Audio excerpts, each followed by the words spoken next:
it's official now. After this year, I will be retired. Earlier today at a press conference, Mariano Rivera made it official. The 2013 season will be his final in a Yankee uniform. Five-time World Series champion is going to hang him up at the season's end. As today, Verizon Fios presents New York Yankees baseball as the Yankees take on the Atlanta Braves here at George M. Steinbrenner Field in Tampa, Florida.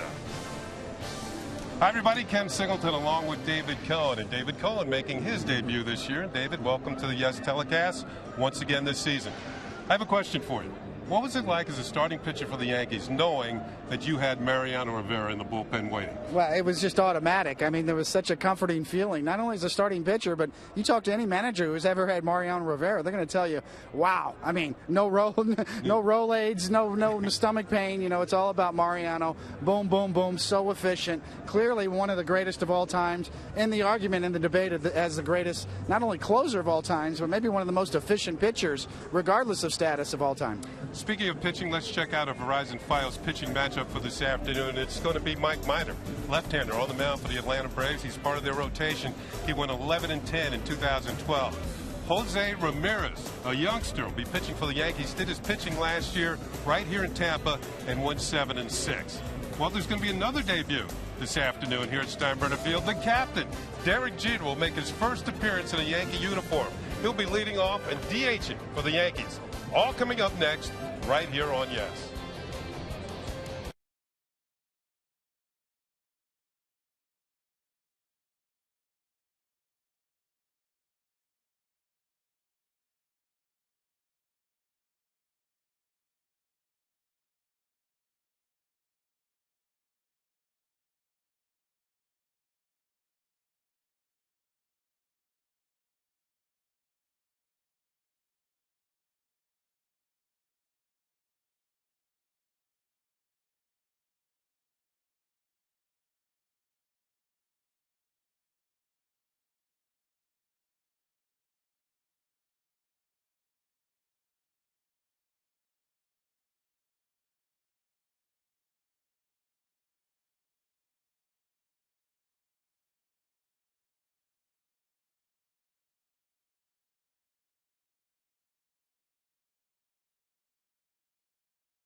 Game on Yes is brought to you in part by Tri-Honda. Hurry to your local Tri-Honda dealer for great deals on the 2013 Pilot. And by IMG Academy Youth Sports and Private School.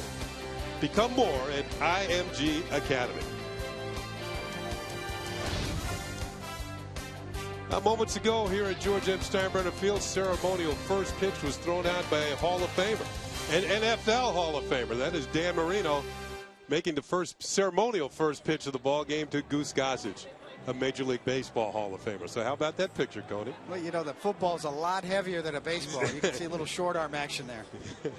You can see that the Yankees has not taken the field as of yet, but maybe a future Hall of Famer. Of course, a future Hall of Famer. The captain, Derek Jeter, is going to make his debut. He's going to be DHing and leading off for the Yankees today, and be his first appearance in a Yankee uniform this season. Now let's check out the Atlanta Braves starting lineup, presented by Hyundai. At the very top is going to be the speedy center fielder, Jordan Schaefer. Tyler Pastorini will be at shortstop. Freddie Freeman will be the designated hitter. Dan Uggla will be the cleanup hitter at second base. Juan Francisco's at third. Chris Johnson will be at first. Gerald Laird, the veteran, will be doing the catching. Todd Cunningham's in right field. And Joey Terdoslavich will be in left field. Joey T in left.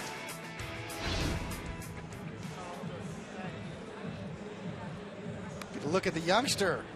Mr. Ramirez was that addition to the 40-man roster, Jose Ramirez. And this spring's been pretty good. I mean, you're this late in spring training, and you pitched an A-ball last year. You're getting a look. And the Yankees really like this kid. They like his arm. Probably going to be in Trenton this year, but you never know. But so far, so good this spring. We'll give you the scouting report for Jose Ramirez. And as I said before, he's a roster addition. He's now on the 40-man roster, and that's a pretty premium spot. I mean, they don't throw guys on the 40-man roster unless they really like you. And as I said before, he's probably going to be Trenton-bound this year. We're not sure, but he is noted for a great changeup. In 2010, Baseball America rated his changeup as the best in the Yankee organization. And that includes the big leaguers as well. So we'll be looking forward to that this afternoon, see if he has that changeup working against the Atlanta Brave lineup. Quickly, let's check out the Yankees on defense. It's going to be Matt Diaz in left field. Melky Mesa in center. Ichiro will be in right. Jason Nix at third. Eduardo Nunez at short. Corbin Joseph will be at second, and Juan Rivera at first. Chris Stewart doing the catching this afternoon for the New York Yankees.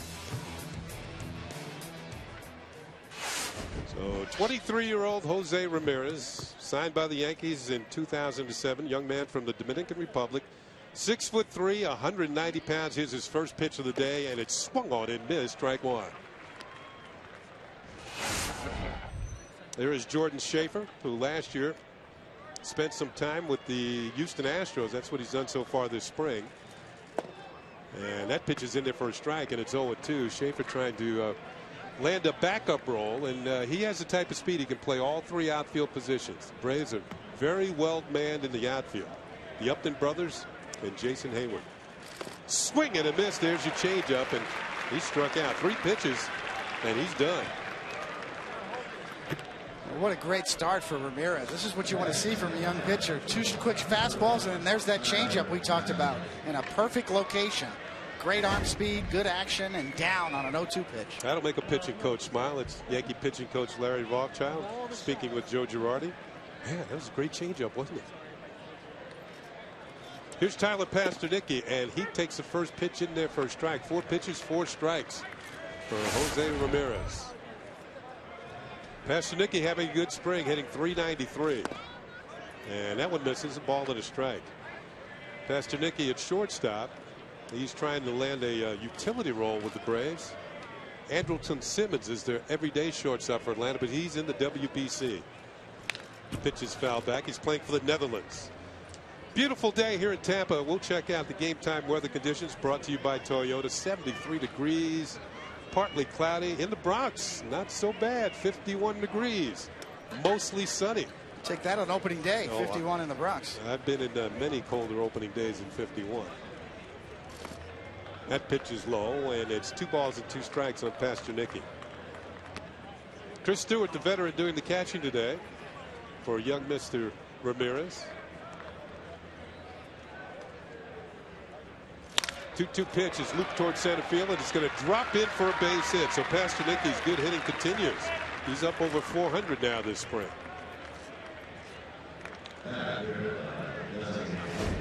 Pastorini was the opening day starting shortstop last year. You see sort of a little chop swing going down to cover that pitch, and just serves it right into center field, and you'll take that knock every day. Yeah, especially when you have 2 strikes on you. You'll take anything you can get. As Pastorini's on with 1 out, it brings up Freddie Freeman, who this afternoon is the designated hitter. Regularly, he is the first baseman for the Atlanta Braves, and a good one. And he takes a pitch in the dirt for ball 1. Freeman had a big year last year, hit 23 home runs. Well, he's hitting the ball well this spring. He's got a couple of homers. .355 batting average. On base percentage impressive, .394. Good ball player. The Braves would like to see him take it up 1 more notch. He drove in 94 runs last year. Outside, ball 2. Yeah, that's a great point, Kenny. You know, they're really counting on him to supply some power in the middle of that order, and a little different look this year, obviously, with the Houston Astros changing leagues, and there's going to be an interleague game every day this year of the season. So if you're the Atlanta Braves, you've got to sort of look at DH options now because you're going to need them more than ever. There's the manager, Freddie Gonzalez, his 3rd year with the Atlanta Braves. Of course, he followed the legendary Bobby Cox in the role as the Atlanta Braves manager. There's a toss over the first to Juan Rivera. Check on Pastornicky. Braves should be a very strong contender for the National League East title this year. They've got some good pitching. As I mentioned, the strong outfield. Tremendous bullpen. Pitches hit high in the air to left center field. Melky Mesa on the move. He appears to have a beat on it. He does. Puts it away, and there are 2 outs. Pastornicky heads back to the safety of first base. And 2 down now, and the cleanup hitter, the second baseman, Dan Uggla. As manager Joe Girardi, all the players, the coaches were involved in the press conference earlier this morning when Mariano Rivera announced that this will be his final season in the Yankee uniform. And of course, what a storied career he has had. Mo's scheduled to make his spring training debut a little bit later on in this game. Uggla fouls one back to the screen, strike 1. You want to stay tuned for that. And of course, in the bottom half of this inning, the captain, Derek Jeter, will have his first at bat of spring training. It's been a long road coming back from that broken ankle, a fractured ankle suffered during the playoffs last year in the championship series against the Tigers. But today, he's ready to go, at least ready to be the DH today. Pastornicky's on the move. The pitch is swung on and missed. The throw to second is in time. They got him. Chris Stewart throws out Tyler Pastornicky, and that'll do it for the Braves here in the top of the first inning. They pick up a hit, but no runs against Jose Ramirez. When we come back, stay tuned. The captain has his first at bat of the spring.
Here we are, bottom of the first inning. Derek Jeter taking his warm-up swings. He'll be leading it off for the Yankees. And the rest of the Yankee lineup following Jeter will be Ichiro Suzuki in right field. Eduardo Nunez is at short. Cleanup hitter today is Juan Rivera at first base. Jason Nix will be at third. Matt Diaz will be in left field. Chris Stewart does the catching. Melky Mesa will be in center, and Corbin Joseph will be at second base.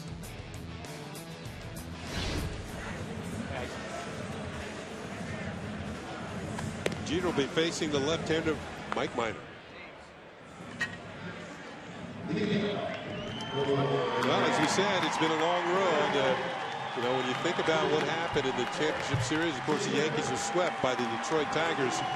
But one of the real downers for the Yankees, besides losing 4 straight, was the fact that their captain was laying prone on the ground at shortstop at Yankee Stadium with a fractured ankle and had to be carried off the field.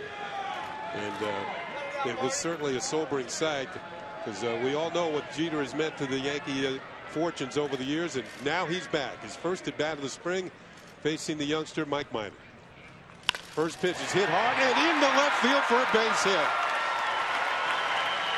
Running comfortably to first base, and it's just where he left off. Last year led the American League in hits with 216. What a shot. First pitch fastball, another bullet. Derek turning on it. A lot of batting practice. So gets that pitch on the inner half, goes ahead and tries to pull it. And that's got to feel pretty good. The first pitch, first knock out of the way. No, Coney, he's not one of these leadoff hitters that waits around for, runs the count deep. If he sees something he likes, he's going for it. Ichiro takes a pitch up high for ball 1. Here's another look. The gait looks fine. You notice he's wearing a guard on the ankle, the left ankle. That was fractured. Ichiro takes a pitch outside. 2 balls and no strikes. You know, all kidding aside, you know, when you hit a bullet easy single in the left, you can break it down to first base. But, you know, watching him run the bases, you can be sure that the Yankees will have a close eye on Derek. Yeah, that's the last test. The run the bases, first to third, you know, second to home, maybe even first to home. That'll be the final test for Derek. He says he feels okay in the field. No limitations.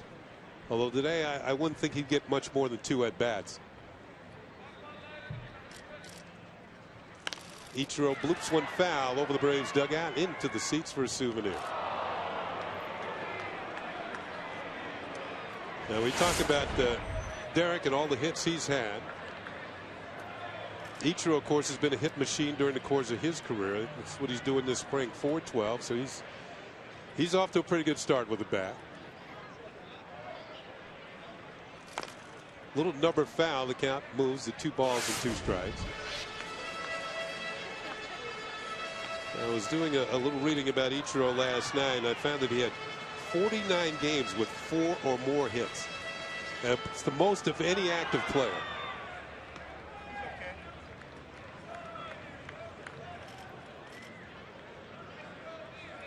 Two pitches on the way, and his little chopper towards short for Pasternicki. He flips to second for one. That's all they're going to get as Ugla takes the relay from his shortstop. So Jeter's forced out. Ichiro will take over at first base. And he'll be over there with 1 down. It's not often you get a round of applause from the fans as you're running off the field after being forced out, but that's just what happened to the Yankee captain. We'll get a look at Jeter breaking here, and pretty standard. Just get down. It's going to be an easy force play. And 1 for 1 on the day. Take it back to the dugout. 1 for 1 on the spring. Here's Eduardo Nunez. And a curveball from Minor, which is one of his better pitches, is down low for ball 1. Minor's out of Vanderbilt University. In fact, for a while, he was a teammate of David Price. Price, of course, is Cy Young Award winner in the American League last year for the Tampa Bay Rays. Little bouncer towards second. Ugla has it, steps on the bag for 1. The relay to first is high and into the Yankee dugout. Ugla might have had too much time, and he floated it to first, and instead of an inning-ending double play, Nunez will be at second with 2 outs. I think you're right, Kenny. I mean, he really did have nothing but time, and just sort of a flat-footed fling and sails up high. Well, that's going to make Mike Minor work a little harder, as now he will face the cleanup hitter for the Yankees this afternoon, Juan Rivera.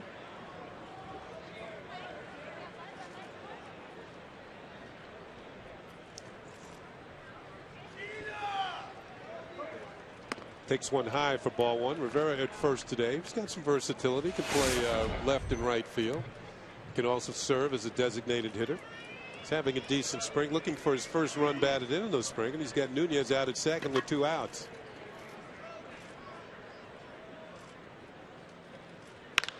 Hit high in the air to center field for Schaefer. Drifting towards the gap in right center. He's there. Puts it away. The Yankees pick up a hit.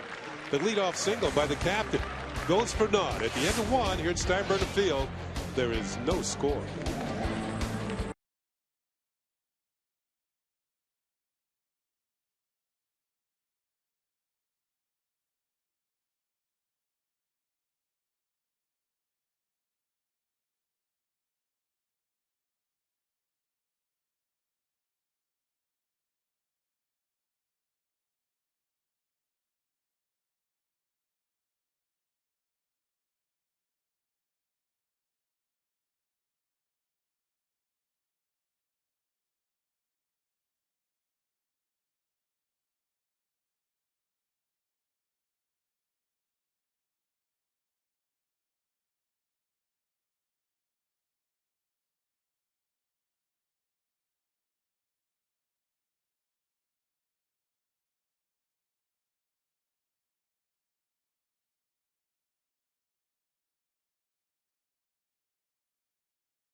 Well, earlier today, there's Mariano Rivera entering the press conference to announce this will be his final season. He was there along with his family.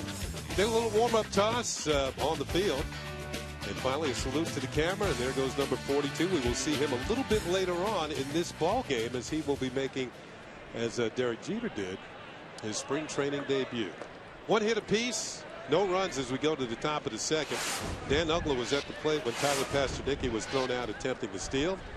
Jose Ramirez still in there for the Yankees, and the youngster deals, and the first pitch, good slider, down and away is strike one. David Cone action on it. Yeah, that's the pitch I was going to look for from Ramirez today, because that's probably his third best pitch, but that was a good one. Fastball, a little low, and it's a ball and a strike. What a nice, smooth delivery. Good presence on the mound. Mid-90s fastball, great changeup. 97 with that fastball, that misses. Easy gas too, but you can see he works from the first base side of the rubber, very compact. Pick it up and put it down, leg kick, and very under control as he finishes. Changeup.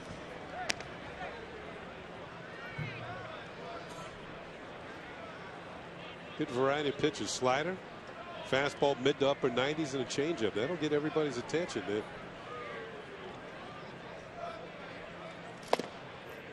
Good fastball, 94 over the outside corner. Count is now full at 3-2. I was impressed he went to a 2-1 changeup. That's the thing that's so impressive, is his command so far this spring training has really been good. Payoff pitch, changeup, swung on it, missed, strike three. Tony, he might be poised beyond his years here. Yeah, look at the arm action on this changeup. It says fastball the whole way. Only problem is it's about 10 miles an hour off of his fastball. It's a really good changeup. How much credit do you give Chris Stewart for navigating him through this count here? Yeah, I think Chris Stewart has been excellent defensively last year for the Yankees. One of the quicker releases in all of baseball. And if you remember back to 1996, that guy took over for a popular offensive catcher named Mike Stanley, and that worked out okay for the Yankees back then. And then following Joe Girardi, Jorge Posada took over for him. Yes. So, which is really the position the Yankees find themselves in, is sort of a guy that can get them to their top prospects. Swing and a miss by Juan Francisco, and he's deep in the hole. No balls and 2 strikes. Francisco in a battle for the third base spot. He is playing third today. Chris Johnson's up next, is playing first. Both of them could be the opening day third baseman for the Atlanta Braves. Freddie Gonzalez has said, if one of you guys takes the stranglehold on this job, you can have it. Although Francisco's a left-handed hitter, Johnson's a right-handed hitter, they might end up in a platoon. A ball and 2 strikes is the count. Not anymore. He is struck out. Third strikeout. Third strikeout for Jose Ramirez. It's time to check out the team scouting report. The Braves team scouting report brought to you by Tri-Honda.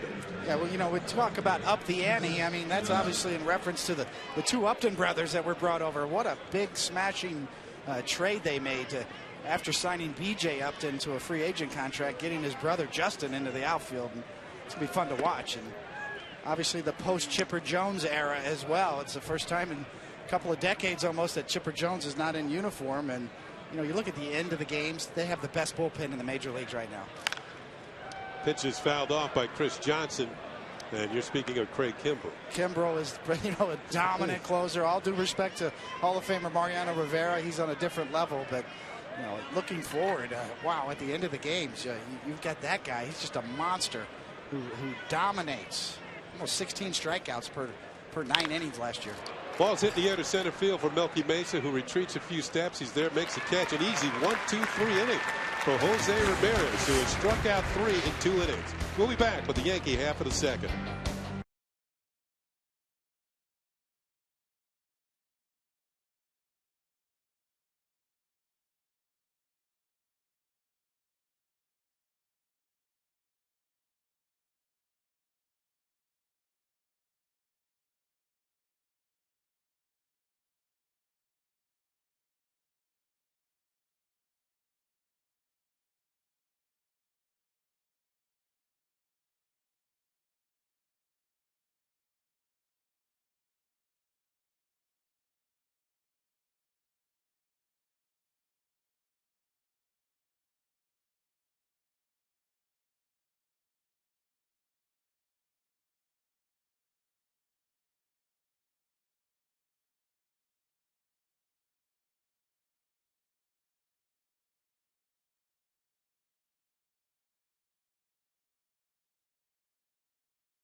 Fans, 2013 Yankee season tickets are on sale now. Benefits include savings off game day ticket price and postseason options.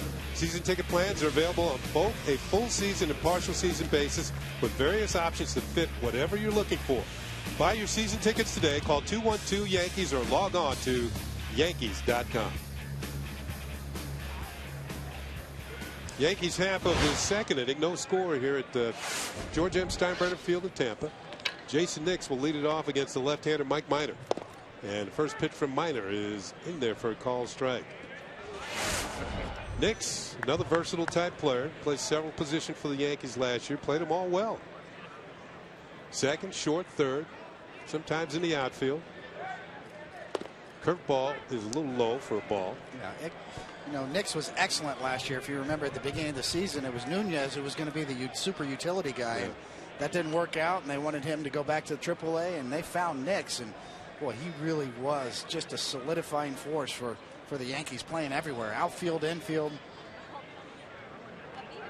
Pitch is high for a ball. Now, one thing you have to do when you're coming off the bench, you have to do all the little things. And Nix can steal a base.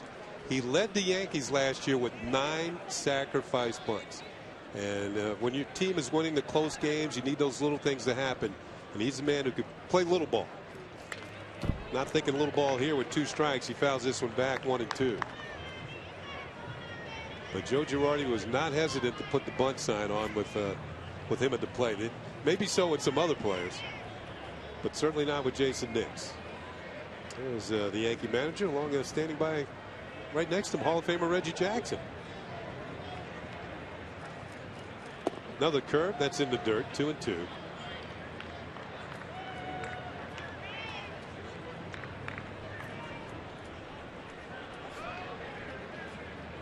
I guess the next step for Derek Jeter will be that first time we see him playing shortstop this year. He's broken the mold on DHing today. Ball hit on the ground to the right of the shortstop and on into left field for a base hit. So Jason Nix with a leadoff single here in the second for the Yankees.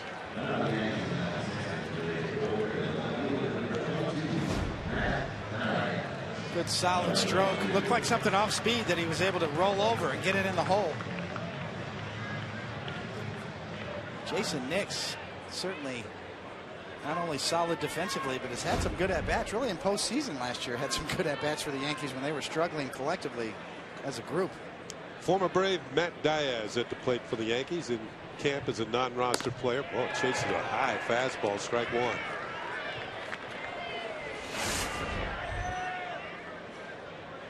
Has 1 run batted in this spring. Made a good living over the years hitting against left-handed pitching. He's getting a chance this afternoon. Former teammate Mike Minor on the mound.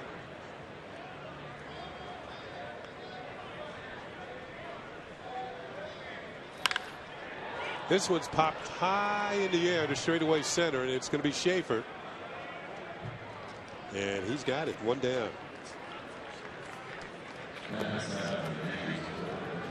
Nick's back at first base, brings up the catcher Chris Stewart. I was thinking about the Braves rotation. They have a pretty good one. Veteran Tim Hudson, Chris Medlin. He's an excellent pitcher. Mike Minor, you see him here, and Paul Mahalam. They have another pitcher coming back from surgery. That's Brandon Beachy. He should be back around the All-Star break. But the Braves are well manned in the rotation and in the bullpen. First pitch to Stewart. And he's taking all the way, and it's in there for a strike. Speaking of players taking another step, and the Braves would like to see Minor do that very same thing. He won 11 and 10 last year. When he was signed to a bonus by the Braves as a #1 draft pick, it was the highest bonus ever handed out by Atlanta at the time. About $2.5 million.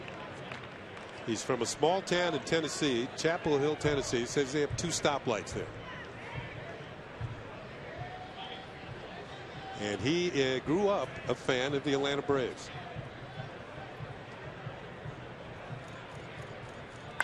Pitch is popped up into short center field. Schaefer coming on, Pastornicki going out. It's going to be Schaefer, the center fielder, who puts it away for out number 2. That's the 3rd put out for Schaefer in less than 2 innings. He's been busy out there in center.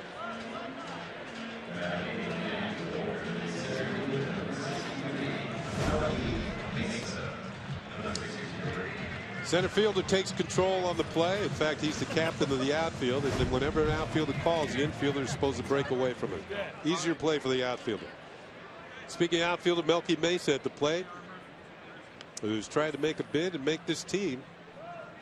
He had a chance to play for the Dominican Republic team, which we saw here the other day. It's a very strong looking team. But Melky thought, I'd better stay in camp here, try to open some eyes. You can see what he's done this spring. Couple of home runs, 4 runs batted in. He can play all 3 outfield positions. Has a strong arm, swing and a miss. And it's a ball and a strike. Melky was an Eastern League All-Star last year with Trenton. A ferocious swing right there. He had one thing on his mind. Now, he did take care of his first big league hit. He got his first hit against Boston and Andrew Bailey. It was October 1st. It was his first major league at bat. He can play all 3 outfield positions. He's got speed and he's got some power. Yeah. And that's what they project him to be, is sort of an everyday, possibly center fielder, but certainly can play the corner outfield as well. Curveball hangs a little bit high, and it's 3 balls and a strike. Here's a look back. First hit back. Solid single to center field at the big ballpark in the Bronx. And of course, you get that ball. He almost threw it into the seats, didn't he? Melky draws a 2-out walk here, and the Yankees have 2 on and 2 outs here in the second inning. First walk handed out by Mike Minor. The number 9 hitter will be Corbin Joseph. We mentioned that Freddie Gonzalez followed the legendary manager Bobby Cox, who I feel one day is going to be headed to the Hall of Fame for the job he did in Atlanta over the years. It seemed like other than the *95 World Series championship, they were vying for it every year. Pitch to Joseph, hits the outside corner for a strike. But didn't they have 14 straight post playoff appearances? They really did, and all 14 of them they were a legitimate threat to win the World Series, and just came away with 1. So there was a lot of heartache in the postseason for the Braves, but certainly Bobby Cox, one of the best ever. Fouled back, and it's no balls and 2 strikes on Corbin Joseph. They beat the Cleveland Indians 1995. It was over at Fulton County Stadium, which is now a parking lot.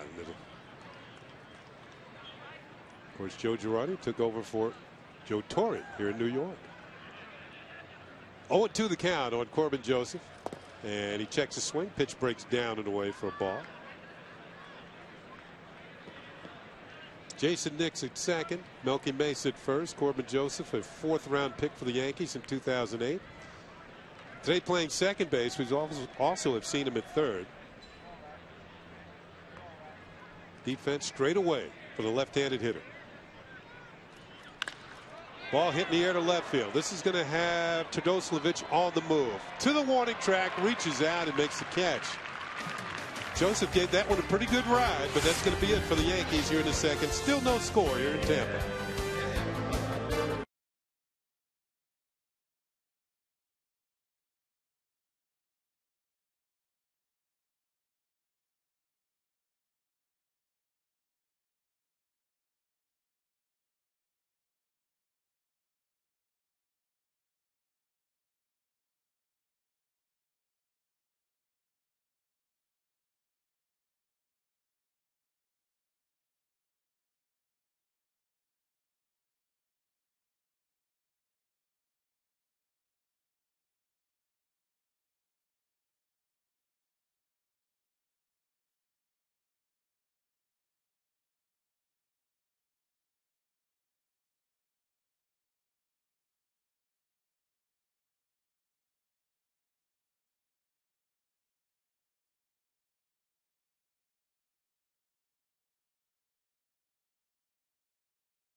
Bottom third of the Braves ordered to face Jose Ramirez.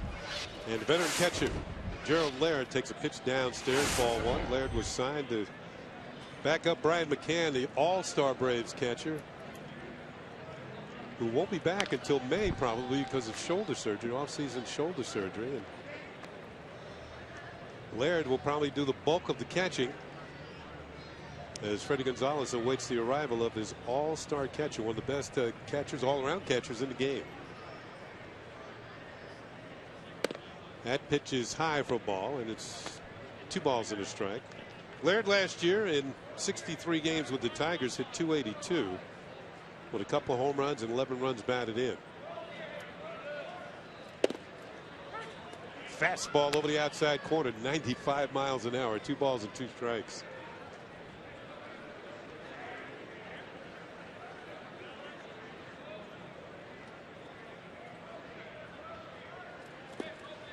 Change up downstairs, and that'll run the count full at 3-2. So what, you like this young man so far? It's one of the best things you can do if you're a young prospect and you're getting a look really this late in spring training. You just throw strikes. Changeup, a 3-2 changeup leading off the inning. He would have gotten me too. So it's his 4th strikeout. Well, Baseball America was right. This is the best changeup in the Yankees organization, and you could see it looks like it's going to be a fastball right down the middle, and at the end Stewart's got to turn over his glove and catch it almost just behind home plate. So excellent pitch, and as I was saying, you know, the best thing you can do is just do what he's doing, attack the hitters, show that you've got poise, you've got command. Todd Cunningham takes a fastball inside, ball one. Cunningham's the right fielder this afternoon. Just a high percentage of first pitch strikes today so far for Ramirez as well.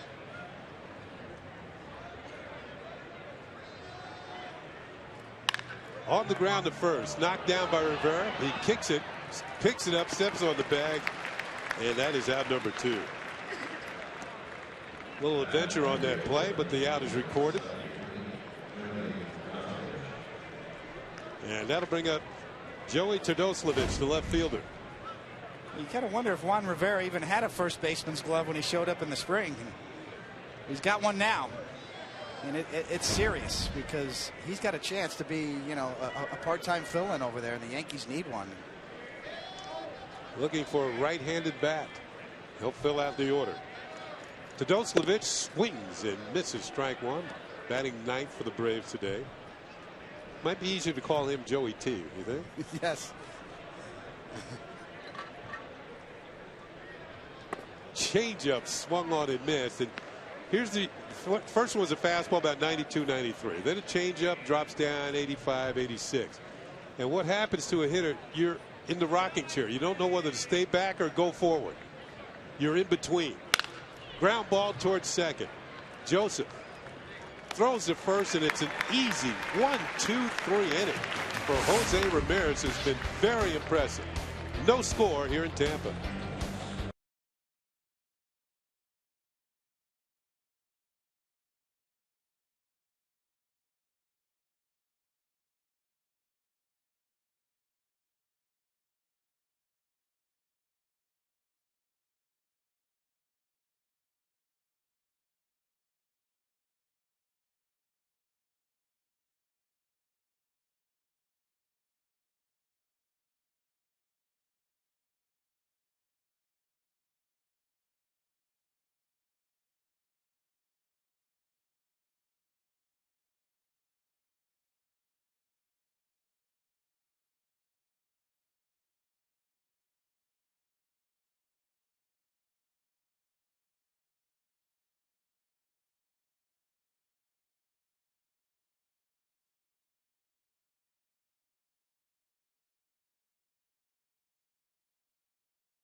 Let's go back to the first game of the League Championship Series, and there's the captain, Derek Jeter, falling to the turf.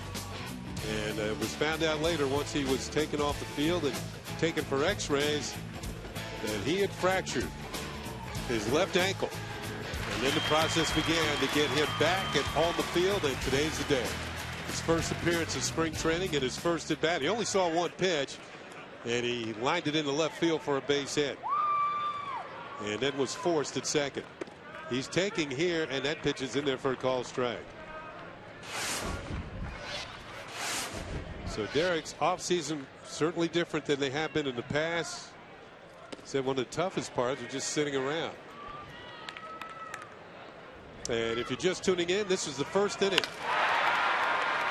And Derek wasting no time jumping on the first pitch and singling into left field. And as we said at the time, picking up where he left off.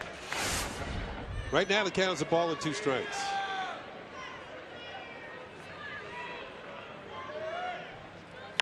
Fastball on the ground towards third. Francisco across the diamond, and there's 1 out.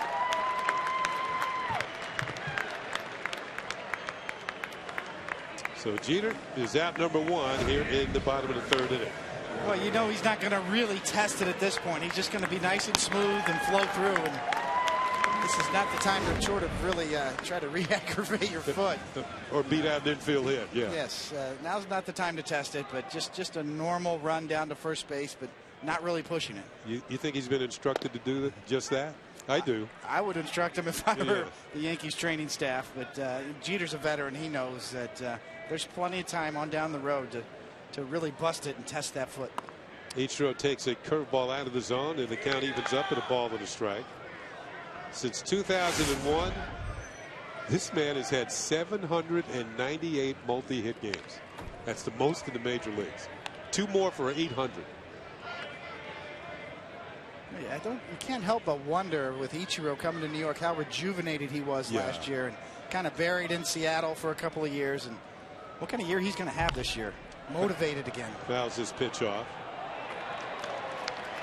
And not only that, he showed a propensity for kind of finding that short porch in right field at home at Yankee Stadium. So, you know, we've seen him in batting practice. We saw it last September that he's got a chance to hit a few more home runs too.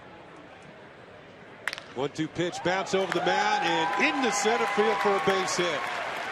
Well, here's a guy who's used to having more than one. He's got 1 on the afternoon.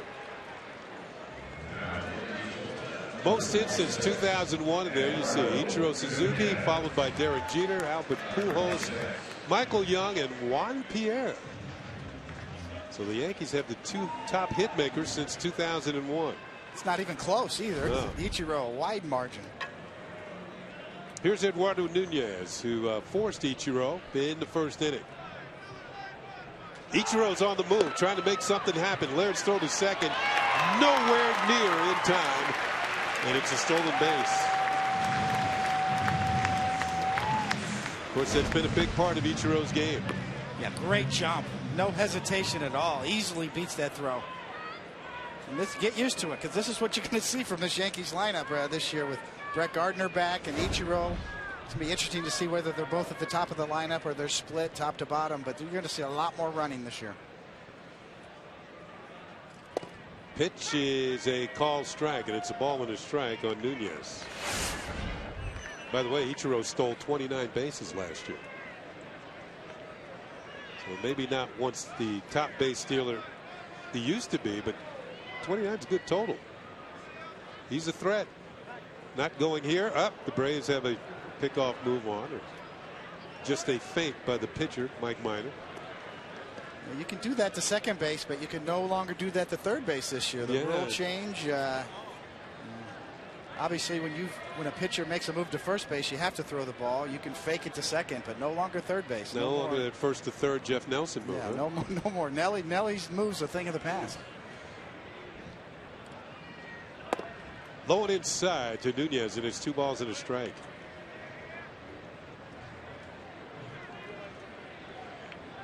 And Nelly might have filed a protest on that one, because every time somebody tried it, they mentioned his name. Nelly would do it 2 or 3 times in a row too, back to back to back. Nunez checks his swing, and the count goes to 3 balls and a strike.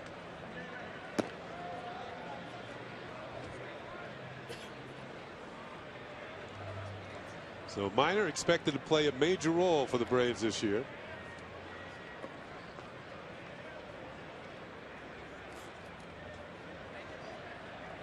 Minor now behind on the count, 3-1. And Nunez will draw a base on balls. So for the second straight inning, the Yankees have 2 men on.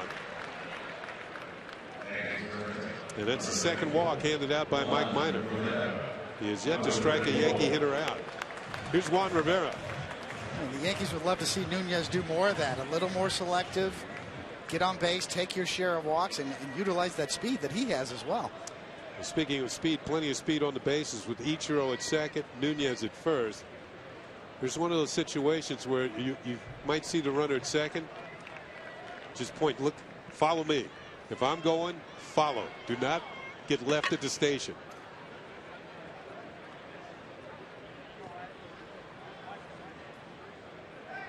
Pitch is on the way, and Rivera takes it inside for a ball.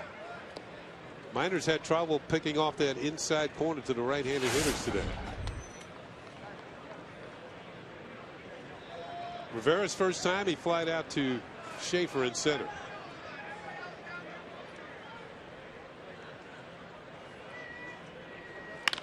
Hit hard but foul beyond the bag at third base.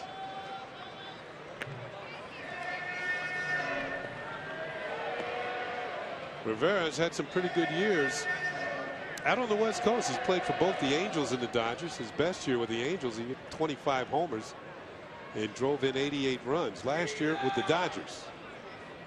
Now a 10-year vet is Juan Rivera, which is the kind of the big watershed mark, and you're in a major league clubhouse. You know, the old 10-year vet. That is low for a ball. You qualify for your maximum pension. You're maxed out on your pension. You're maxed out. And you can officially mess with the rookies. You know, you cannot mess with a 10-year vet in a major league clubhouse. If you tell a rookie something, you got to get that respect. So I played 5 years for free then. I maxed out after 15 years. Here's the pitch. Swung at a high fastball. The count levels off at 2-2.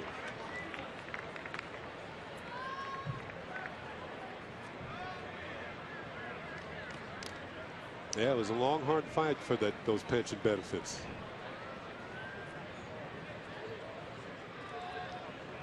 Two balls, 2 strikes, 2 men on for the Yankees here in the third.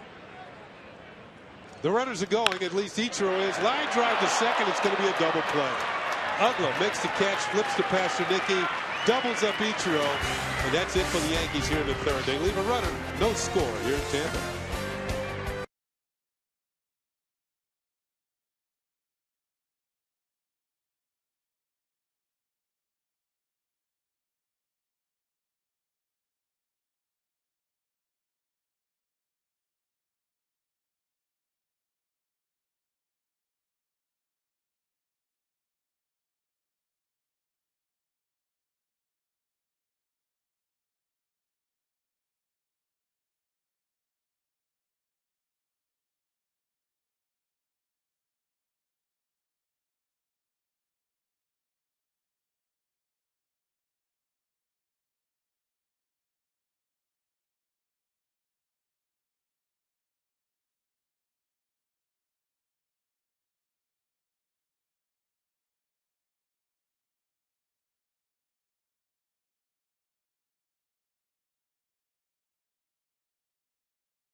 Top of the fourth, only 37 pitches thus far for Jose Ramirez, Tony. Impressive. Changeups are excellent. He's got a mid-90s fastball, which has set up another changeup there. All of these strikeouts so far on changeups, and we told you that he had the best one in the Yankees organization. He showed it today, but we didn't know he had mid-90s fastball to go with it. And 8 scoreless innings this spring so far, and just a strike-throwing machine. Back to the top of the order here, the 4th for the Braves, and first pitch is high and away for ball. Jordan Schaefer, Tyler Pasternicki, and Freddie Freeman scheduled to have their second looks at Jose Ramirez. Schaefer was struck out on a changeup his first time. Fastball in there for a strike, 1-1.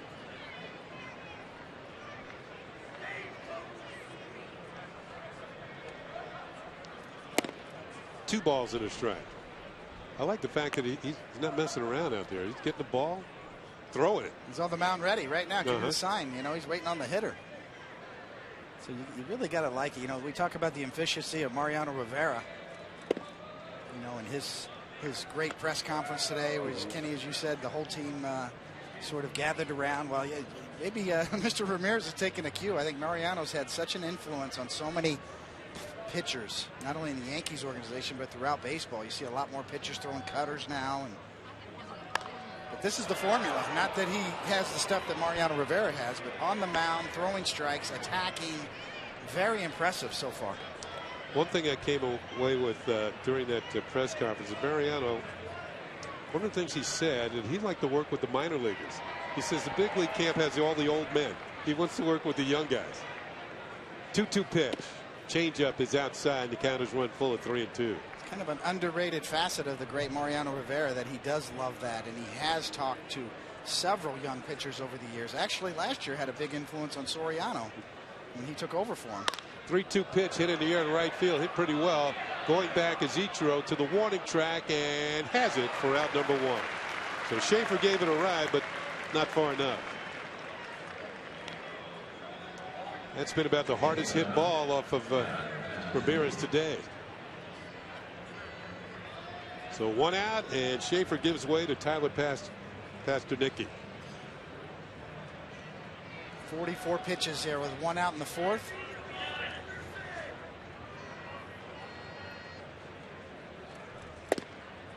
Slider hits the outside corner for a called strike. The Braves have 1 hit. Pasternicki had it in the first inning, blooped the single to center, but then was thrown out stealing by Chris Stewart. Fastball hits the outside corner. No balls and 2 strikes. That's been the theme. Ramirez, yes, stays ahead on the count. 96 miles an hour with the fastball, about 86 with the changeup, and we've seen maybe 2 or 3 sliders as well. And quality sliders. That one on the ground to first. A high hop for Rivera, who steps on the mound. He will be stepping on the mound. Now Rivera stepping on first base, and there's 2 down.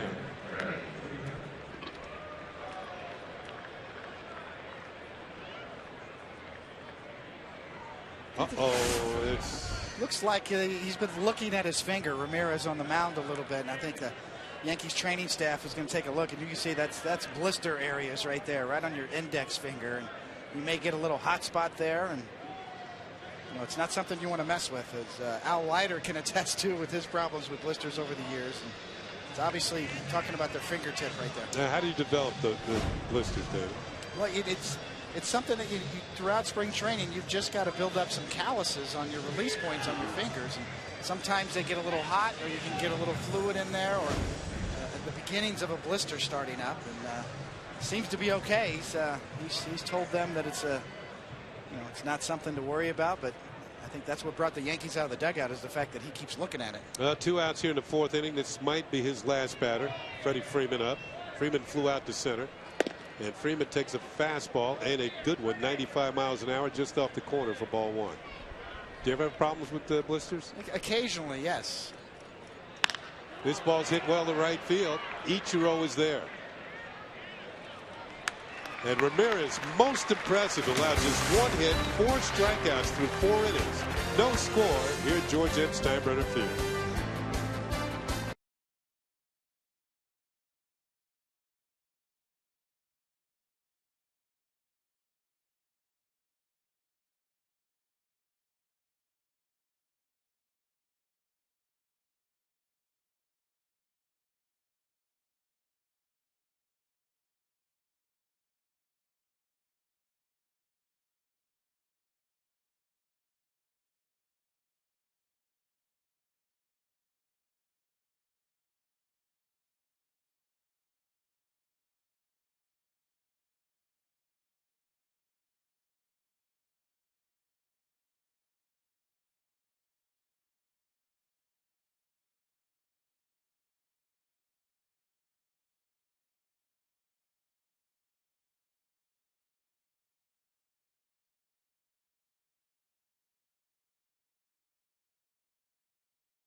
George M. Steinbrenner Field. Time to check out the Mazda upcoming schedule.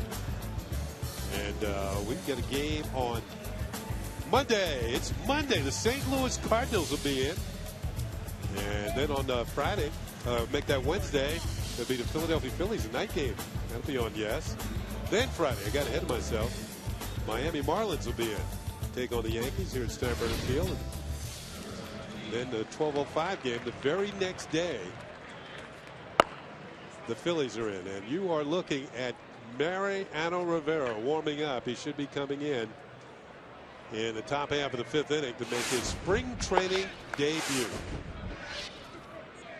No score here as we go to the 4th. Mike Minor working to Jason Nix, who rips one foul down the third base side. Somebody made a nice play. Young left-hander too. Yeah.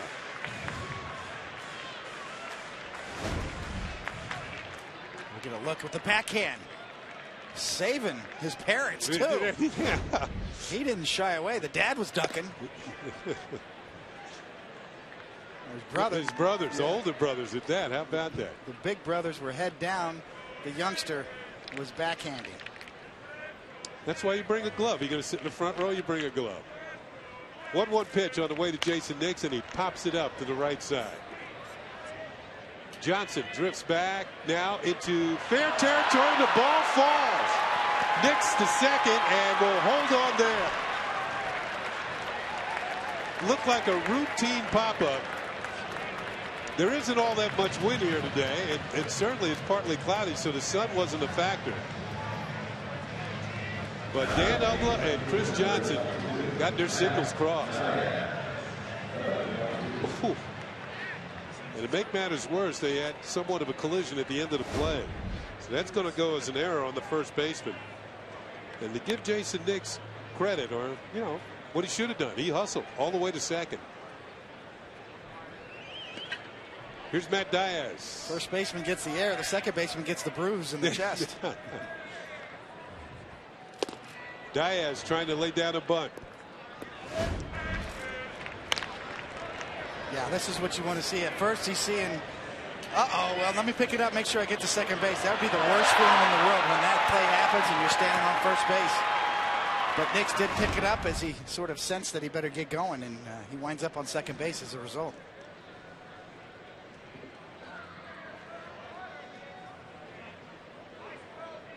So this is the 3rd inning out of 4 that the Yankees have had the leadoff man on.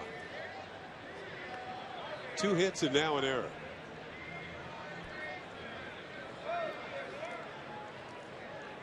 Have yet to break through on the scoreboard. On the ground to third. Francisco looks at Nix, checks him, throws on to first for the out, and there's one down. So Diaz does not advance the runner. That'll bring up Chris Stewart.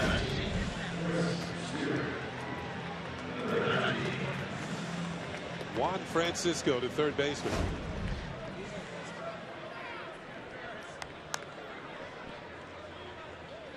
Mariano continues to throw. What we've seen of him in simulated games and in batting practice has looked very, very good. Here's a pitch swung on and missed by Stewart.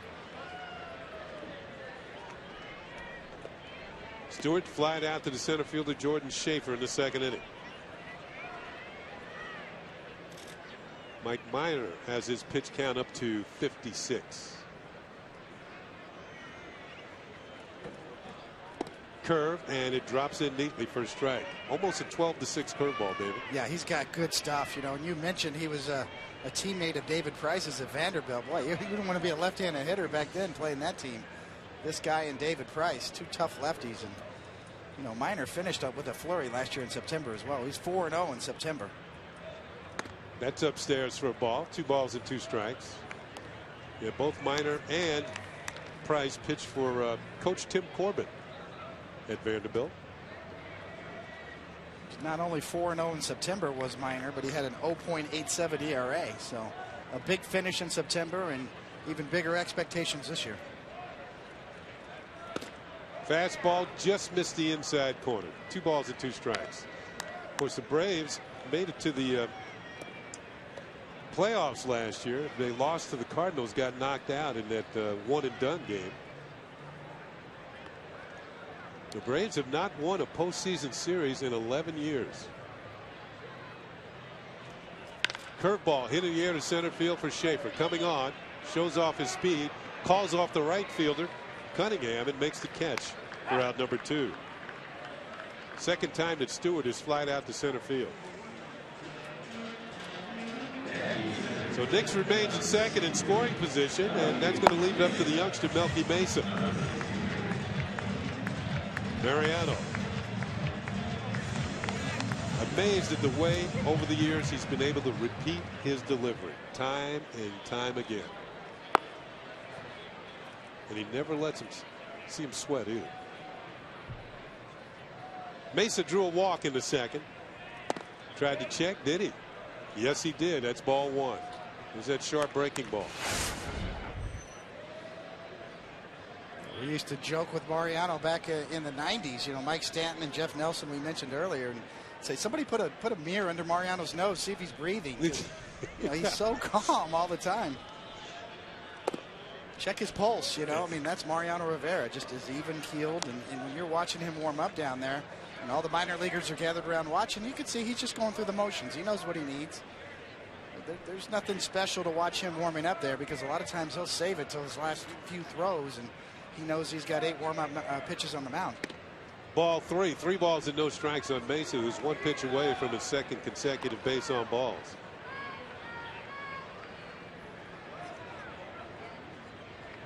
You think about all the fire-breathing closers that Major League Baseball has had. Think back to Al Hrabosky and some of the acts that you've seen over the years, and you know, high energy kind of pitchers. Not Mariano. Pitches popped up and out of play as Joe Girardi turns Melky Mesa loose 3-0. You know, even on the other side with the Braves, we talked about Kimbrel. What a great young pitcher and a great closer. And you know, even him, he's intimidating on the mound when he bends over to receive the sign, and looks like he's breathing fire when he comes in the game. Mariano, just a complete opposite. Just as cool under pressure as anybody's ever been in that role.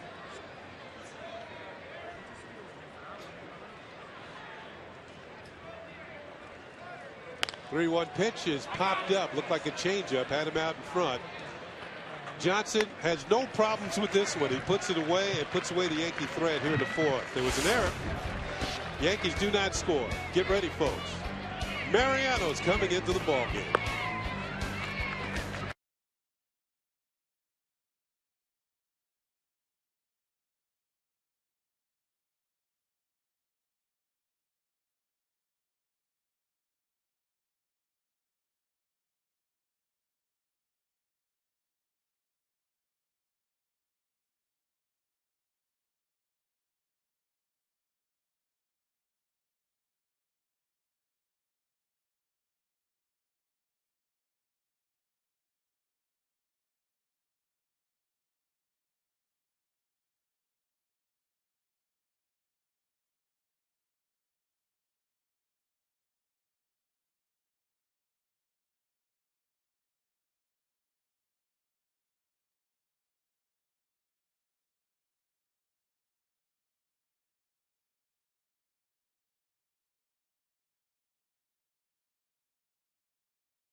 Well, entering to the familiar strains of Enter Sandman, Mariano Rivera.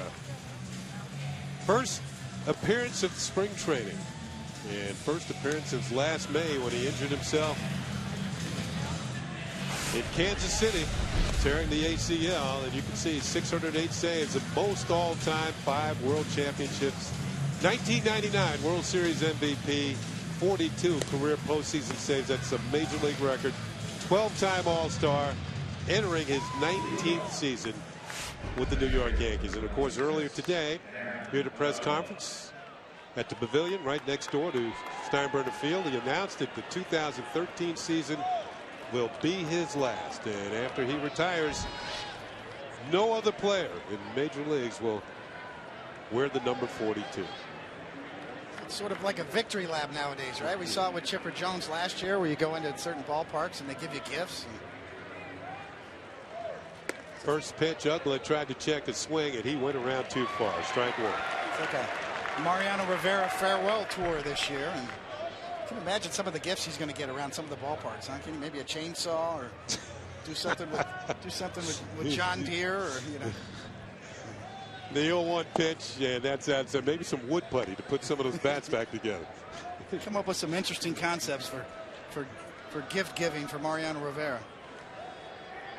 1-1 pitch to Dan Uggla, the cleanup hitter for the Atlanta Braves. And Uggla takes it inside off the glove of Chris Stewart, and it's 2 balls and a strike. Now with Mariano Rivera, the injury was to the right knee, which is his push-off leg. So, if you're watching carefully, that's what you're looking for, the side-to-side movement. How good is he pushing and finishing?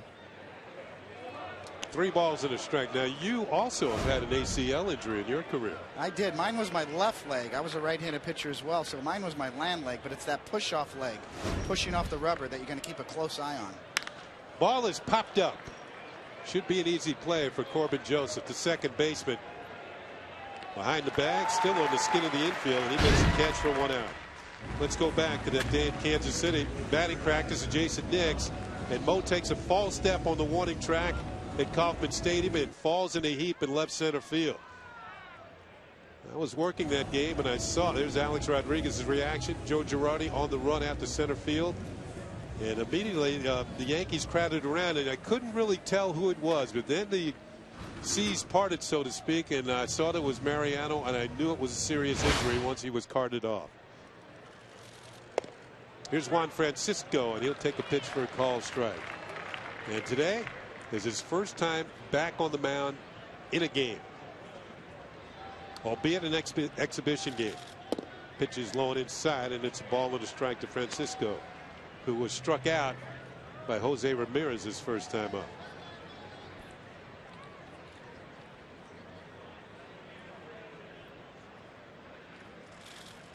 There's that cutter.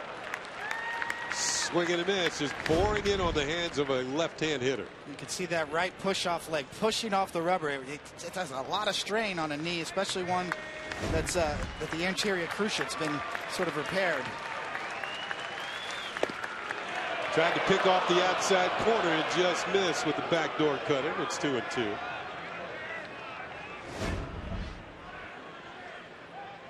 See Mariano with that pinpoint control, kind of breaks around the plate. About 10,000 umpires here wanted that to be a strike. That one is. Call strike 3. He got him. And Mariano Rivera showing off that pinpoint control. Well, that's close. But that is Mariano Rivera on the mound, and it is spring training. And, call the game, not the name sometimes, but Mariano's done that so many times. And if you're a rookie batting against Mariano Rivera, you better swing the bat. Here's Chris Johnson, and he swings and fouls it at the plate strike. I like that. Call the name, not the game. That was a name call right there. You know what? It applies for hitters, too. Nobody used to come to the ballpark to watch Hank Aaron strike out. You take the close ones and get the call. Strike 2, 0-2 to Chris Johnson. Good velocity for Mariano's first time out, hitting 90-91 in this inning. It seems though he's picked up the pace with the last 2 hitters. The 0-2 pitch, and it's upstairs, trying to get him to chase a ball and 2 strikes. Consistently 90 miles an hour. It's a really good sign. He doesn't seem to be favoring his leg at all. Still finishing his pitches very well. 2-2.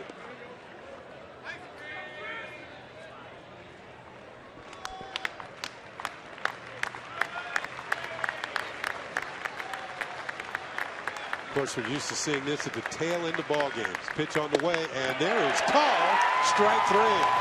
So Mariano Rivera's first appearance of the spring. A pop-up and 2 called third strikes. Still no score here in Tampa.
Audi scoreboard, no score. Mariano Rivera in his first appearance of the spring. David, what did you think of the inning? Well, you know, the thing I was most impressed with is that he wasn't favoring his leg. He didn't seem to even be thinking about it. His velocity was good. It tended to get better as the inning wore on, and he got a couple of strikeouts on pinpoint cutters. And well, we've seen that over the years, and I hope to see that this year too with Mariano. Right now, we're going to throw it downstairs near the Yankee clubhouse where Jack Curry is standing by. Jack. Thanks a lot, Kenny. I'm with Derek Jeter. Derek, first pitch you see all spring training. You line for a single. What's your progress report on how everything went today? It went well. You know, the goal is to just get out there and get into some game action. It's been 5 months since I played a game, so I try to have as much patience as I can, but I was growing impatient, but it feels good to finally get back out there. You told us yesterday that one of the hurdles that was left was running the bases at full speed. Now, I watched you run the bases today. I don't think it was at full speed, but how did everything go on the bases? It went good. You know, it was the first time I slid into second base. You know, these are little things that you don't think about when you're working out, and everything went as planned. Now we just try to progress from there. I know I've been saying progress this entire time, but you have to take it slow. I know you've answered this question about 100 times, but there's about 3 weeks left before opening day.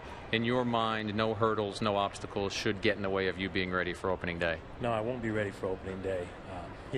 That's the goal all along. I said be ready for opening day. It's my job to be ready, so I'll do whatever it takes to make sure I'm there. The game was important today. You make your spring debut, so does Mariano Rivera. You have a long history with him, goes back 20 years. What was it like to be a part of his retirement press conference and to hear the things he had to say about his career? Yeah, I mean, Mo deserves it. He deserves to go out on his own terms. He deserves to be celebrated throughout the course of the season, which I'm sure he will, not only by Yankee fans, but fans across baseball, because he's meant so much to our organization and baseball as a whole. I'm happy. I'm privileged to have played with him for this, I think, our 21st season playing together. So it's been a long time. He's like a brother to me, same as Jorge, same as Andy. You know, it was tough when they retired. Well, Andy came back. It was tough when Jorge retired, so it's going to be tough for me when Mo leaves too, but let's celebrate this last year. You were joking around in the clubhouse that Mariano has said this before. He has brought it up, going back maybe even 10 years, he talked about retirement, but this time you think it's going to stick. This time we don't see him changing his mind. No, he's not coming back. You know, I always know when he's joking, I know when he's serious, and you know, this is a decision he made with his family, and I'm happy that he's happy with it. Derek, thank you for the time. Kenny and David, back to you guys.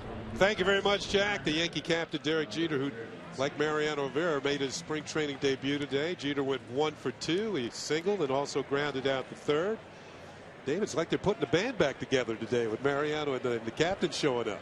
Might be the last time you'll ever see anything like this. I mean, as Derek said, you know, it's longer than just their major league career. They came up in the minor leagues together. And two guys that are going to go right to Cooperstown when they both retire, both making their spring training debuts here today. Taking over for Derek Jeter in the leadoff spot, and now the designated hitter is Travis Hafner. As we mentioned, Jeter was in there for 2 at-bats, singled, grounded out, and Hafner 2 for 10 on the spring. The Yankees signed him to a contract over the winter. Productive years with the Cleveland Indians, and now the Yankees are hoping he can be productive at short porch in right field at Yankee Stadium. Good power hitter in his heyday. Curveball is in the dirt. New pitcher in the ball game for the Atlanta Braves, taking over from Mike Minor, is Luis Avalon, who's had 31 games with the Braves a year ago. Started the year at AA and then advanced his way to the big time. He had a nice year last year. You see those numbers here this spring so far in 5 1/3 innings. But last year a 2.0 ERA, as Kenny said, and really nice year in 31 games. Ball is popped up in on the hands of Hafner. Third baseman Francisco comes down the line, crosses into foul territory, and there are 2 down for the Yankees here in the 5th inning.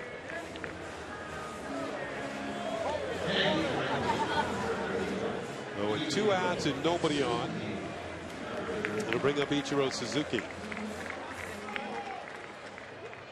Be interesting to hear the comments of Mariano Rivera and how he felt about his outing today.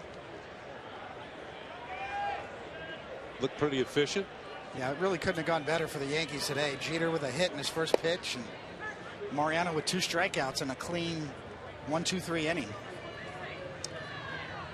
Ichiro takes a strike, and the Yankee right fielder is up there with a single and 2 trips and a stolen base. Slashes one, and it's through in the left field for a base hit. What do we say? He's usually having more than one. That's his 2nd hit of the day. And as we said, also more multi-hit games since 2001 than any other player in the major leagues. It's almost like he's swinging a magic wand sometimes, you know. There's a little slice on this. Watch this. That's bat control, but that's bat control plus. He actually got a little slice on this to curve it away from the shortstop. I mean, he really, I mean, you think, oh, wow, you know, he just hits the ball. No, he really does try to direct the ball. Here's Eduardo Nunez.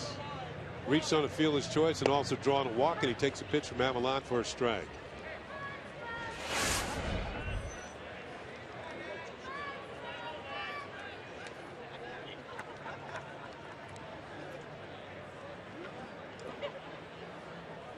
Luis Avalon, born in Caracas, Venezuela.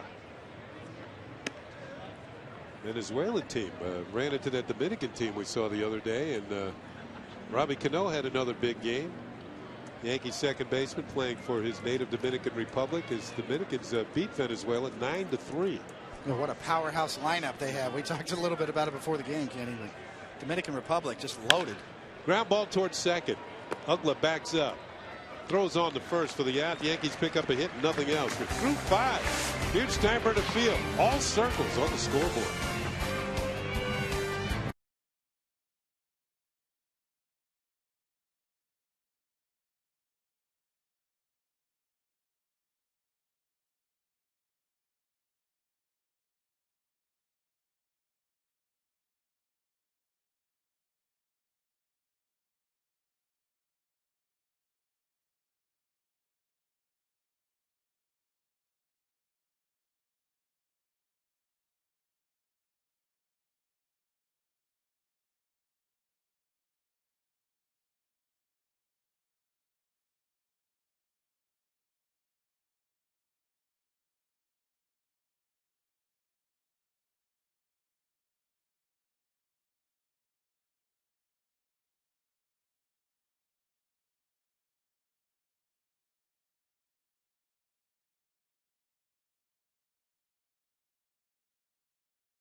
Hey fans, the Yankees have launched Yankees Ticket Exchange, the official resale marketplace of Yankees and Yankees.com. It's a safe, secure, and convenient way for fans to buy and resell Yankee tickets.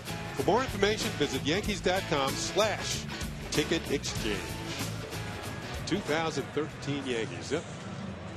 Well, picture perfect afternoon. He's got a baseball, got gloves, sitting in the front row, got the big time seats, looking for the Yankees to score some runs. They are locked in a scoreless duel as we move to the 6th inning. Jamba Chamberlain comes on, and this will be his 4th appearance of the spring. 3 strikeouts in 3 innings, a couple of walks. And Jamba working his way into that role in the Yankee bullpen. He gets Gerald Laird, Todd Cunningham, and Joey Todoslavich.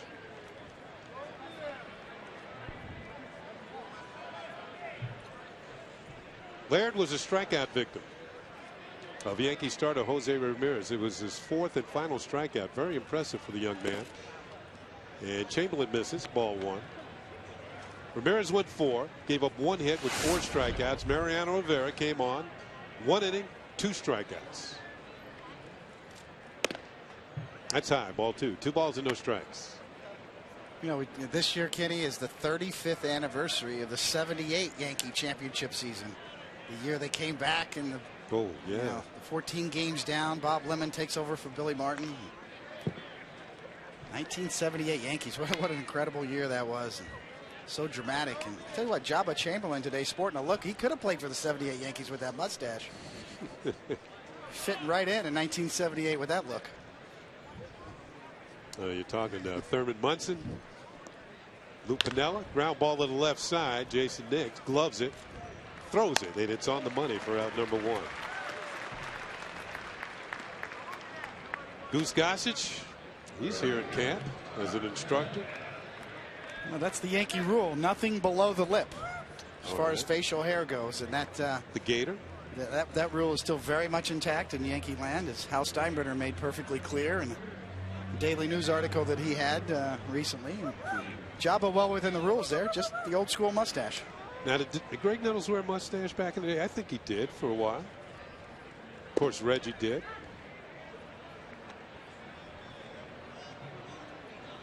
Chris Chambliss, the snatcher. Willie Randolph? I'm not so sure. Only had that baby face back in the days. A ground ball foul down the first base side. Was it Dick Tidrow on that team? Oh, yeah, Dirt. Yeah. Well, he had a nasty sinker. He had a good mustache. Yeah, he did. Catfish Hunter. I'll tell you what, Mr. Steinbrenner put together a team of personalities. They were a very tough team. Pitches inside to Cunningham, and it's a ball and 2 strikes. It's hard to believe. I know you were going head to head with those guys 35 years ago this year. Don't remind me. Very tough team to deal with. A lot of respect for those guys. Ground ball, slowly hit, foul. The count is 2-2 on Cunningham. Of course, when I went into Yankee Stadium playing with the Orioles in those days, it was like a return home for me because my parents would come to the game. And one day I looked and my parents were sitting right next to the dugout, and the Yankees were kind enough, and Mr. Steinbrenner was kind enough to give my mom and dad, my aunt and uncle 4 seats right next to the Oriole dugout, which I thought was really cool.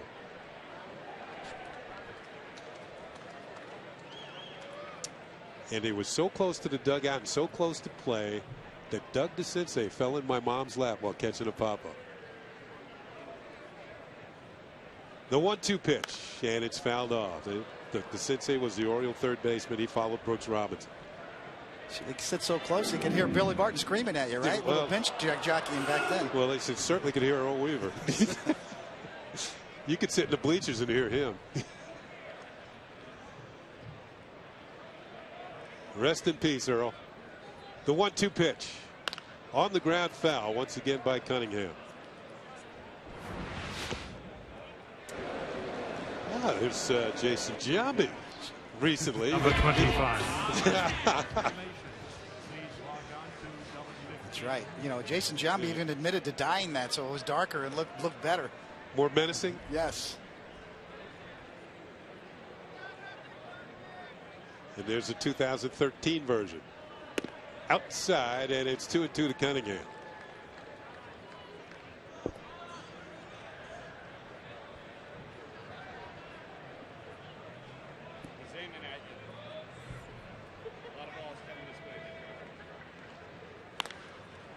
Little pop-up, short left field. Diaz is there and makes the catch for out number 2. Now, Mariano Rivera wasn't in the game very long, just faced 3 hitters, struck 2 of them out. But, you know, in our research, we found some numbers on Mariano, and to show you how good he has been. Since 1910, Mo is the only pitcher to have a whip less than 1, which means hits and walks per inning. Basically base runners. How many people get on base off of you? Less than 1 per inning. He's the only pitcher in history. Todosilovic squibs one off the end of the bat. The throw to first is in time. Nice play by Jason Nix to end the top of the 6th inning. 5.5 have been played. We're scoreless in Florida.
Jack Curry here outside the Yankees clubhouse with Mariano Rivera, the man of the day. And Mariano, a very busy, emotional day for you.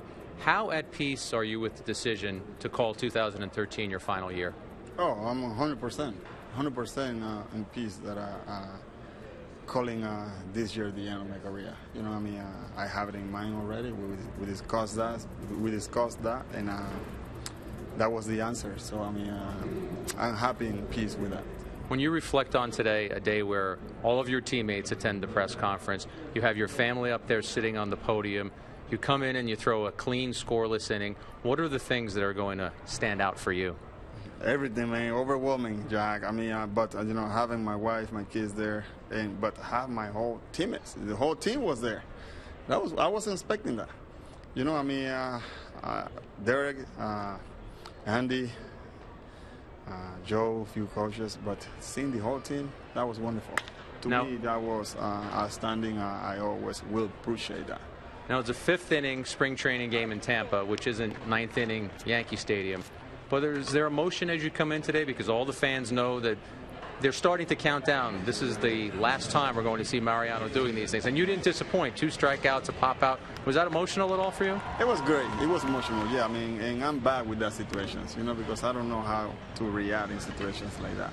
But again, though, it was wonderful. The fans were outstanding, you know, sharing and you know, I mean, giving support. That's wonderful when you see fans to support you all the way. So, I mean, I'm thankful, again. I'm thankful. Been blessed, and, you know, I mean, being on the mound after almost a year, Jack, I mean, it feels wonderful. If you had the ability to look into a crystal ball and say, this is how I want the rest of 2013 to go, what are the things that you want to happen? Oh, my God. I mean, have a great season, you know. I mean, have a great season. Not myself, but the whole team, you know, and at the end, winning that World Series. That will be I mean, tremendous. You know, I mean, be praying for that. Derek Jeter called you a brother, and I know you called he and Andy and Jorge the same thing. He said previously he's teased you about retirement, but he got very serious and he said, I know that this time it's for real. He's not coming back. Take a close look because this is the last you'll see of Mariano Rivera. Yes, sir.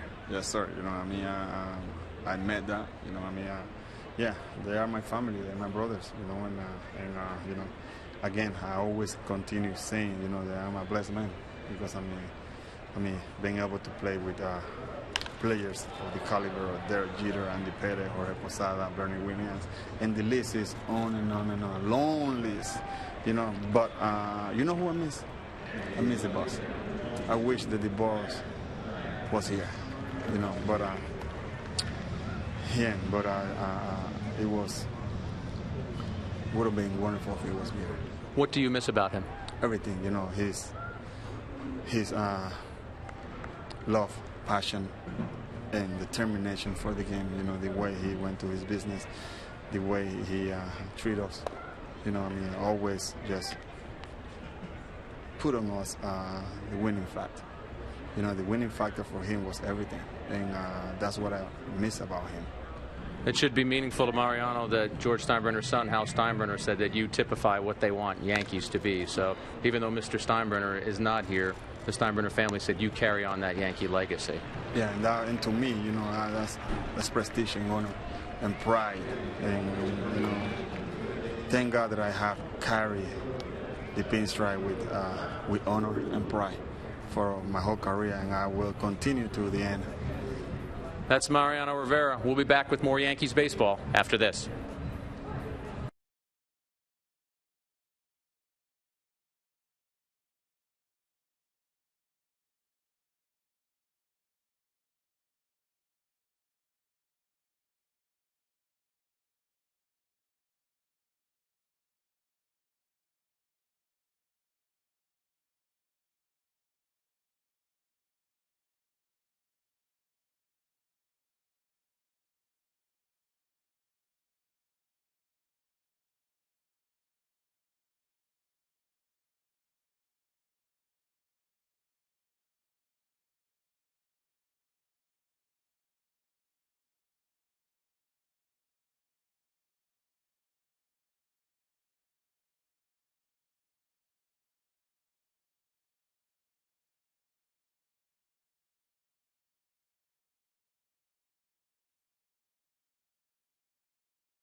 On our Tri-State Ford scoreboard, there is no score. We're in the top of the 7th inning. And David, what a far-reaching interview Jack Curry just had with Mariano Rivera. As we look at the new pitcher in the ballgame, Francisco Rondon, and well, the fact that he said he misses the boss, I think that kind of says it all. We all do. Yeah, Mariano feeling a little extra introspective today, and of course, great job by Jack Curry, as always, down there to kind of draw it out of him. But that was sort of remarkable that was what popped into his head, that he missed the boss. And you know, what an influence that this organization and Mr. Steinbrenner had on Mariano, and right back at him with his influence on the organization. Yeah, the passion for winning that George Steinbrenner had throughout his years of the ownership of the New York Yankees, and they did an awful lot of winning. They won more championships than any other team while he was the owner of the team. The throw to first is in time. Nice play by Rondon over the Corbin Joseph, second baseman, hustling over to guard against the bunt, and that play goes 1-3. Well done defensively.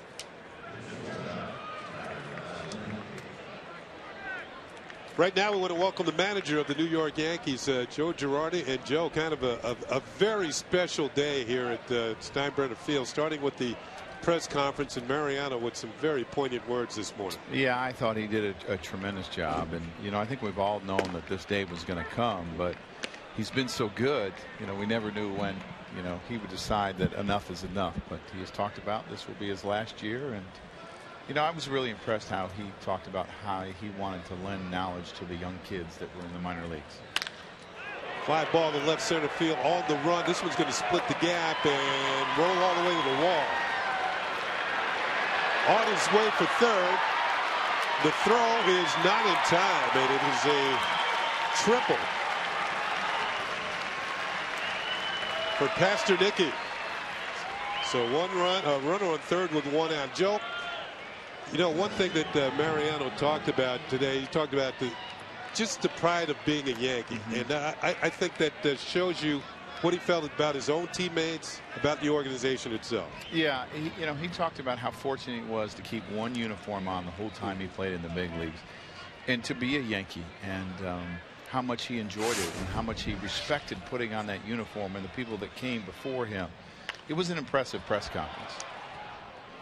How about the fact that today you're starting to put the band back together? You got all these injuries. You got the captain coming back, and now Mariano. How did both of them look to you? You know, they look pretty good. Derek wasted no time in getting a hit. His first pitch he saw, he lined a single into left field, and he looked good to me. And Mo, you know, wasted no time, 2 strikeouts. Hey, Joe, you know, it's easy to get psyched up in spring training when you see a young pitcher throw, but Ramirez was that impressive to me today. I know you've talked about him. How close is he ready to maybe being an option for you in the major leagues? You know what? We really like this kid. And I don't think he's really pitched much higher than A ball, but he's got a great fastball that stays down in the zone. He's got a great changeup, and his slider is developing. He's a kid to me that I think that can move pretty quick. Because when you look at his arm, I think he was between 93 and 96 all day, and he locates, and he's throwing 3-2 changeups, you know, and that's not easy for a guy to do at his age. And, you know, to watch him and Mo, you know, you see the generations of baseball, and Mo could be passing it on to this kid one day. I mean, we project him as a starter, but he's special. Swing and a miss, and a big strikeout with a runner at third and one out for Rondon. Now, how about Derek today? What'd you see from him? Same old Derek. I mean, he was ready to hit the first pitch. Lined the single, and it was good to get him back in. You know, to have a trifecta, we only needed Andy Pettitte to play today. Now, we get back to Ramirez for just a second. You talked about the 3-2 changeups. A couple of those were to leadoff batters in an inning. Yeah, he's not afraid. Yeah, that's what I was impressed, to say the least. He's not afraid. And the first thing that impressed me about this kid was, Coney, you know, when you see the young kids throw the live BP, and you know, Kenny, you know, as a hitter, you're a little leery, especially when he's getting it up there 95, 96 miles an hour, and you know this kid's only been an A ball, and you don't feel real comfortable getting in the box in a sense. Well, he threw 18 out of 25 strikes, 19 out of 25 strikes, and I was like, wow, this kid's got great command at such an early age. So that was what impressed me about him, and we've seen it, and we've seen the confidence that he has in his stuff. I thought Stewie did a great job with him, and the kid rolled through the lineup. Well, he hit a couple of 97s, and I thought maybe we had a misread, but one said 101.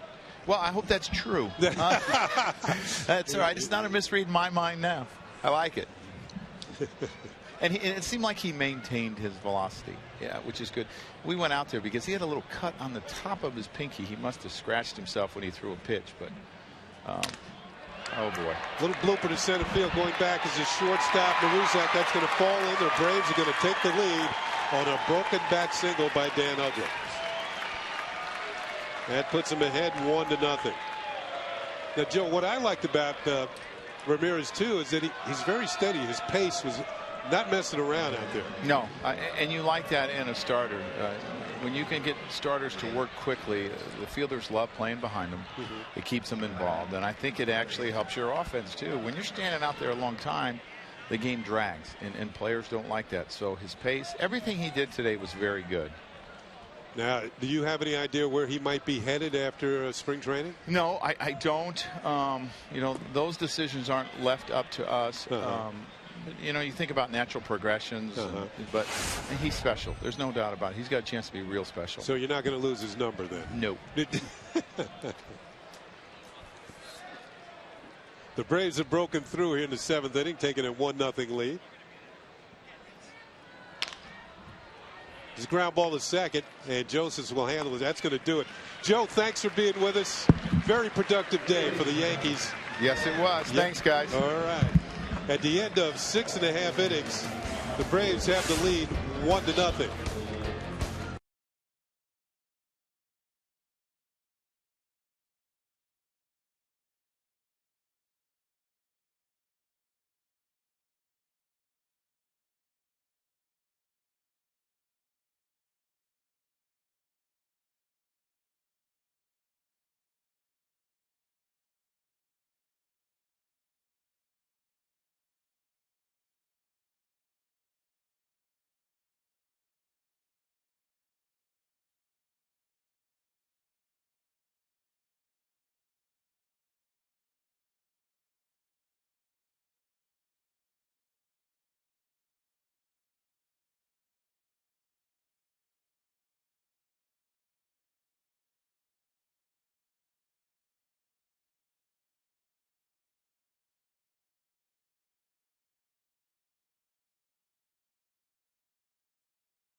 On our Tri-State Ford scoreboard, the Atlanta Braves have broken through. They picked up a run in the top half of the 7th inning. We're in the bottom half now. That's where we stand. 1-0 Atlanta. Pitching has been very impressive for both teams as a new pitcher is coming on for the Atlanta Braves. It's going to be a left-hander, Dusty Hughes, who so far this spring appeared in 4 games, 1-0. And one of the busiest men here today is joining us now in the booth, and that's Jack Curry. And Jack, a tremendous interview you just conducted with Mariano Rivera, and I want to get your thoughts on what he had to say. Thanks a lot, Kenny. Whenever people ask me about players that you like interviewing, well, I do mention this guy to my left, David Cohn, and I'm not just saying that. I do. David, always a very articulate player to interview in the clubhouse, but Mariano Rivera is one of the names I always mention because it's not an interview. It's a conversation. He talks to you. He looks you in the eye. And he's such a gentleman. He's so dignified that I know as a reporter, I will miss not having him in the clubhouse. When he leaves after 2013, that's going to be a loss for those of us who walk into that clubhouse wanting insight, wanting information, because Mariano is a wise man, and any conversation with him was more of an education. So we're all going to miss him. The Yankees are going to miss him for what he won't be able to do on the mound and off the field, but those of us on this end are going to miss him for what he provided to us as well. Bobby Wilson's first at bat of the afternoon. He fouls a pitch back. The count goes to a ball and a strike. How about this morning when he mentioned that He didn't want to work with the big leaguers because they're old men. He wanted to work with the young guys at minor league camp. I thought that was impressive. You know what, Kenny? He brought that up. I happened to talk to Austin Romine, who, of course, was at the press conference, the young Yankee catcher. He said he could totally understand that. He caught a bullpen from Rivera when he was 18 years old. And he said he sat crouched behind the plate and just said to himself, don't drop it, don't drop it, don't drop it. After that one bullpen session, he said Mariano Rivera never forgot his name. Every day he saw him, he referred to him as Austin. And that may not sound like a lot to people who aren't around spring training, but the Yankees are 80-something players here. There are kids coming in and out some days. Rivera locked in on this kid, remembered him, and always had nice things to say about him. When you're an 18-year-old, you're lucky if you remember your own name, let alone Mariano Rivera remembers it.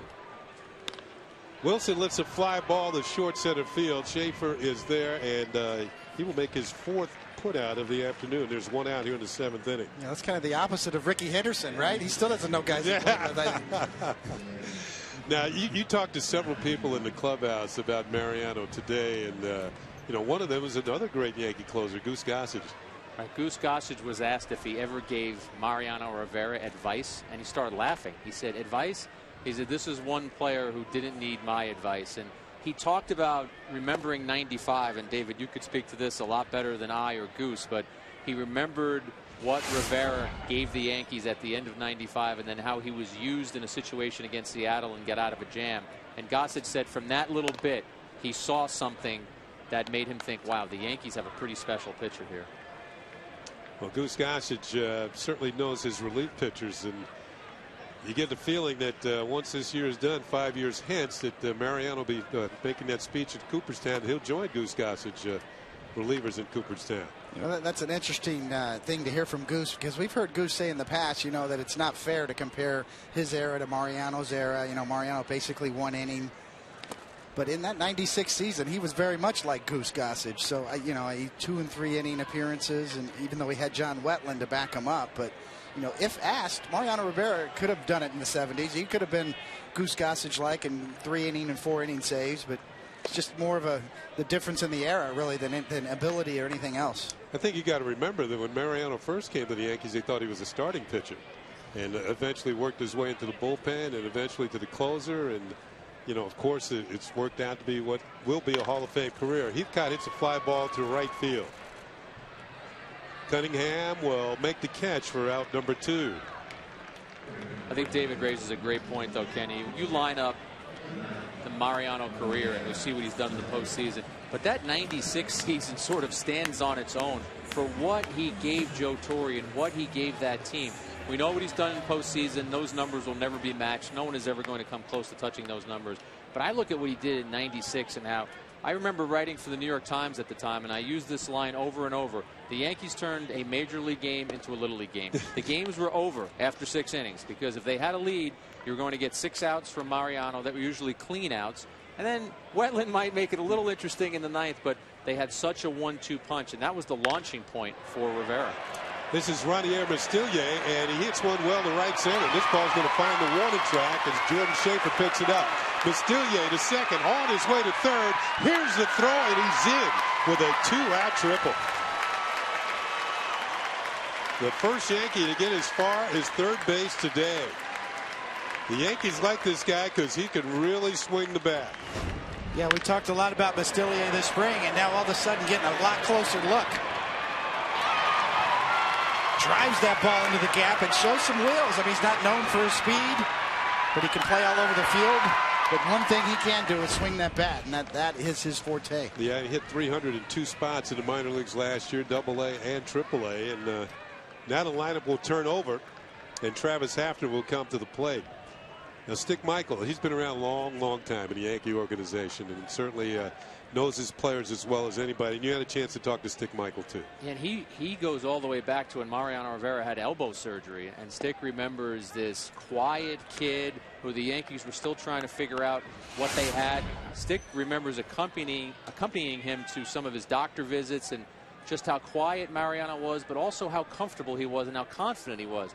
He comes back from that elbow surgery.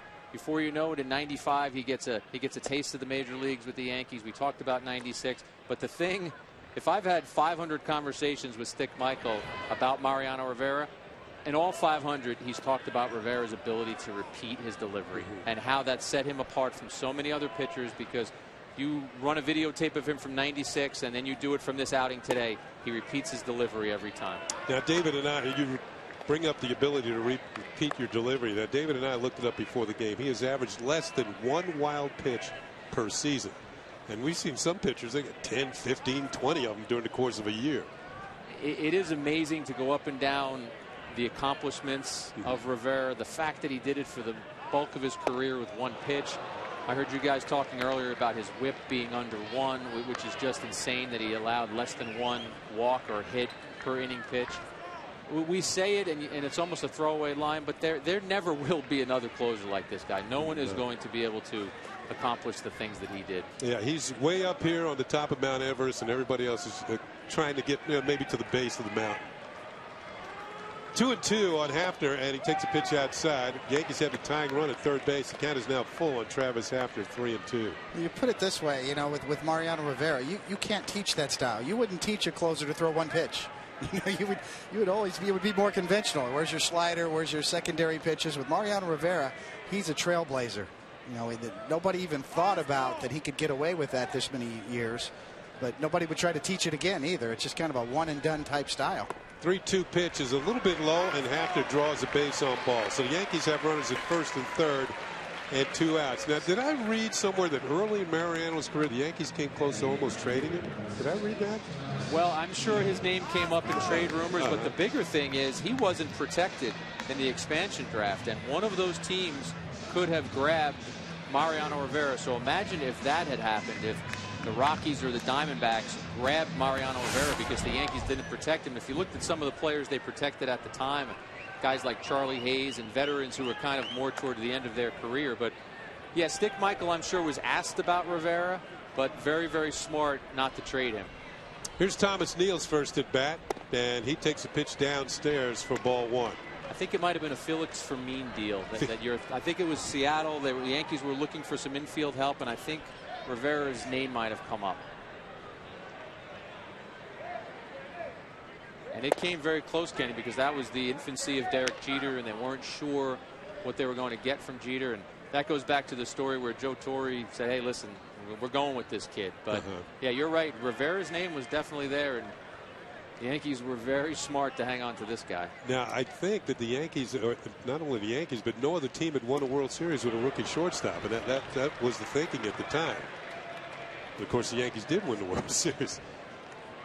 1 ball and 2 strikes on Thomas Neal.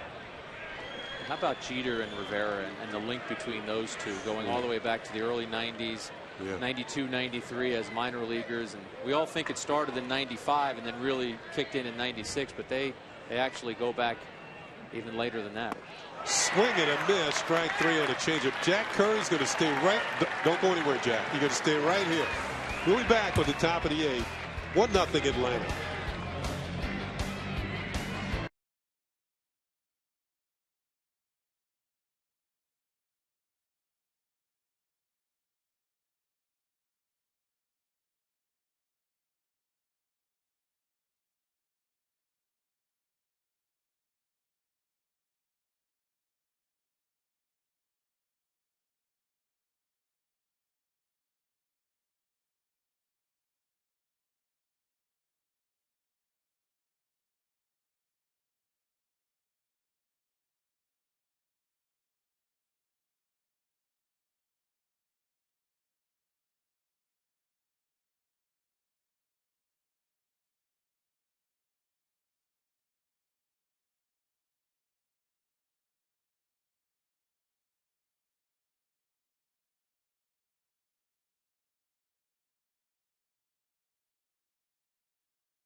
Top of the 8th inning, 1-0. The Atlanta Braves are leading the New York Yankees. New pitcher for the New York Yankees is going to be the tall right-hander Cody Epley, making his 4th appearance of the spring, and that's what he's done thus far in spring training as he gets ready for the start of the regular season. Jack Curry has joined David Cohn and myself here in the booth as we go to the top of the 8th. And now that we've talked about Mariano, by the way, he's going to come on with us in the bottom half of the 8th inning, so you want to stay tuned for that, folks. Derek Jeter also came back today, and long road back for Derek. And your impressions of what he told you and how he looked. I thought, Kenny, I go back to watching his workout yesterday, and yesterday he actually hit against Pettit in a simulated game, and I think everything with the swing and where he wants to be offensively is fine. The one thing that he keeps talking about is sort of running the bases and even some of the lateral movement at shortstop that he needs to have. And I think Jeter is taking his time getting to that point. He said in the in-game interview we showed earlier today that he really wasn't running full speed. Now in the clubhouse, when he spoke to members of the print media, he said, well, I ran at 72%. But that was a joke. He's trying to be funny because he said, I never understood the idea that you didn't run 100%. What did you run at? I think Jeter understands the gravity of this injury. He understands that he's got 3 more weeks before he has to take an at-bat that's meaningful. And I think he's using as much of that time as he needs. I know you've mentioned maybe needing 70 to 75 at-bats in spring training. Yeah. Jeter says he's never put a number on it. He says whether it's 30, 40, 50, 80, he'll know when he feels like he's ready, and he thinks he's got enough time to be ready. Well, he looked ready his first at bat. I mean, didn't waste any time. Got a pitch down the middle and just stroked it into left field for a base hit. Chris Johnson's strikeout victim for Cody Epley. The first batter at Epley's face is headed back to the dugout. It'll bring up Evan Gattis, who took over for Gerald Laird. Now you also saw Andy Pettit's simulated game. Now we're getting to the pitching side along with Mariano. What'd you think? Simulated games are interesting to me, Kenny, because we get to sit in the dugout. I mean, you get to sit in the dugout and watch Andy Pettit throw, and it's one thing to sit in the press box, but to be that close. For instance, I thought Andy had a good fastball, and Andy, after he threw the equivalent of 3 innings, said he didn't like this. He didn't think he had sharpness on his fastball, but he threw cutters. He threw all of his pitches. He was around the plate with everything. I think Jeter ended up going 1 for 5 or 1 for 6 off him, and the single, of course, was a hit to right field. But I thought Andy Pettit looked very good. He said he's ready to pitch in a game. So now it's Joe Girardi's move to figure out when will he put Pettit's name in there to actually start a spring training game. Yeah, there's a couple of starters who haven't gotten in a game as of yet. Not only Andy Pettit, but the big left-hander, CC Sabathia, is yet to make an appearance in a game. And I think we're going to see CC soon. I think that's coming, and obviously it has to come. I mean, these guys only have a few weeks left, but I think the Yankees, Joe Girardi, after that strikeout there, Joe Girardi has talked about using simulated games and things like that to get these guys ready. So Cody Epley facing the 2 right-handed hitters, strikes them both out. Evan Gattis back to the dugout to bring up the right fielder Todd Cunningham, who is 0 for 2 on the afternoon. You know, I actually love that strategy, Jack, you know, because Andy Pettit and CC Sabathia are going to be ready. And even Andy Pettit has been quoted as saying he's starting to kind of like these simulated games, and it gives you a chance to see Jose Ramirez and some of the other younger pitchers. It just opens up spots in major league games during spring training to see, the next level of prospects. And Jose Ramirez, we talked about earlier, that's pretty impressive today. But if Andy Pettit's not pitching in simulated games, there might not be a spot for a Jose Ramirez to get to. He probably gets another start. He's had 2, this is 3rd appearance of the spring, Ramirez that is. So simulated games work both ways. There's a residual effect on down that opens up room for prospects. Now, guys, I wonder, because of the fact that the 4 other teams in the division are on this West Coast, does that play a part in the role of keeping these guys away from pitching? Against the Atlanta Braves, maybe, but not so much against Toronto or Baltimore or the Red Sox or the Rays. We all know Joe Girardi very well, and I wouldn't be surprised at all if when he and Larry Rothschild are talking about mapping things out, that has to come into play. That has to be a small part of it. I think the bigger thing is what David said, though, too. You get other guys who maybe get an opportunity, but you also put your prized veteran guys in a situation where it's a controlled environment. You're not as worried about them as much. I mean, Andy Pettit worked hard yesterday during this simulated game. Todd Cunningham keeps it going for the Braves as he gets a single here in the 8th inning. It'll bring up Joey Todoslavich, who will get a chance with 2 outs in the mound. Braves leading 1-0. We're in the top half of the 8th inning. Jack, as we get closer and closer to spring training, I know that last year you, David, and I were doing a game, and we made our picks as Cy Young. We're not going to do that today. Let me get that out front. But we do have another game together, the three of us. So that's fair warning. We should have our act together the next time we work together. During that discussion, we'll talk about our picks for maybe the Cy Young as we did last year. Surprise teams. Maybe we'll go as far as who we think is going to win divisions or whatever. But we'll give ourselves a couple of days to get our acts together and really think about it. So for you fans out there, just call the T's. Last year, David, very good with the Kansas City Royals. Thought they would do well. I did too. Didn't have the pitching. This year they got a few more pitchers to deal with. I think all three of us kind of hit on the Washington Nationals though. Ground ball to first. Dan Johnson has it. Steps on the bag. Jack, thanks again. All over the place this afternoon. Excellent work. Yankees and the Braves 1-0. Atlanta leads. We're going to the bottom of the 8th inning.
Back at Steinbrenner Field, bottom of the 8th inning. The Braves leading the Yankees 1-0. But more importantly, we are joined by the man of the hour. The announcement earlier today by Mariano Rivera, the greatest closer of all time, that this is going to be his final season in a Yankee uniform. Mariano, thanks for joining David and myself here in the booth. And you know, was it kind of a stressful day for you? Thank you, guys. Thank you for having me here. But no, it was a wonderful day, though. I mean, I had so much joy and enjoying everything. You know, it was a great day announcing the retirement, and I have the whole team there.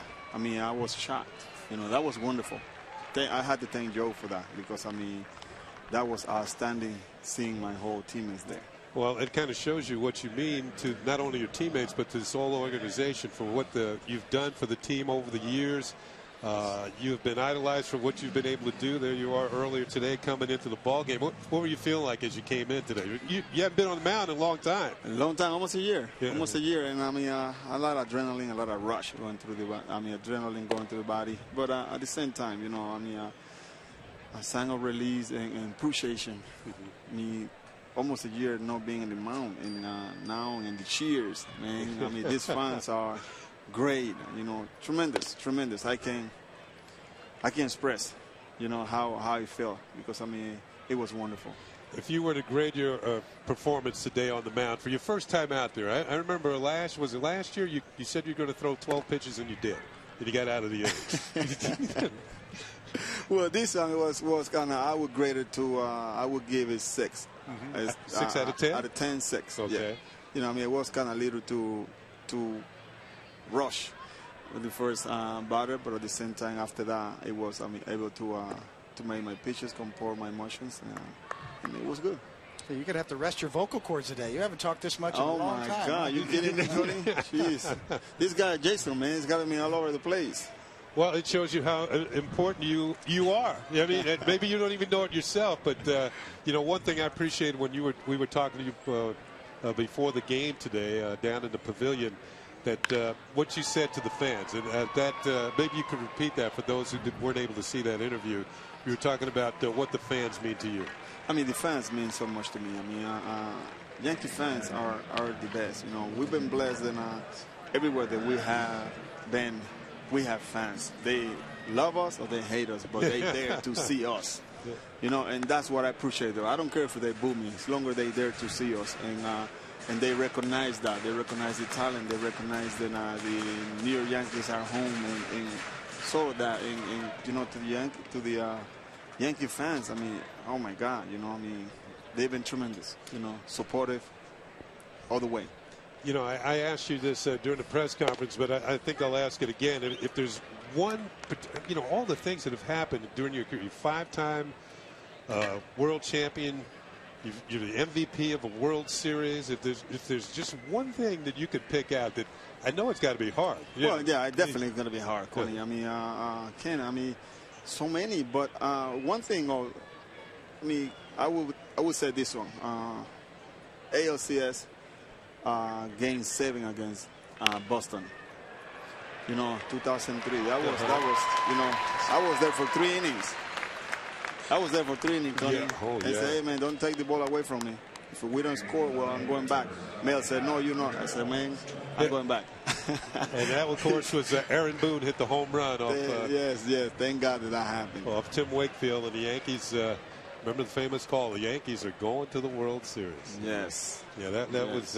Yeah, I'd have to, because usually you're 1 and done. Yeah. So, 1, 2 and done. So, you know, playoff always, you know, man, they had me there for 2 innings, man. I mean, I was there 8th and 9th. And line drive to third baseman Francisco, and that's going to do it. Mo, not only thanks for just who you are, but for everything you've done for this organization over the years. It's been a pleasure to cover you. It'll be a pleasure again this year, and we look forward to more great things out of Mariano Rivera this season. There you go. Appreciate it. Thank you, Andy. Right. Thank you very much. Congratulations. Tony, thank you, buddy. Appreciate that. We'll be back.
Just a reminder, individual game tickets for the 2013 season are now on sale at Yankees.com and through Ticketmaster.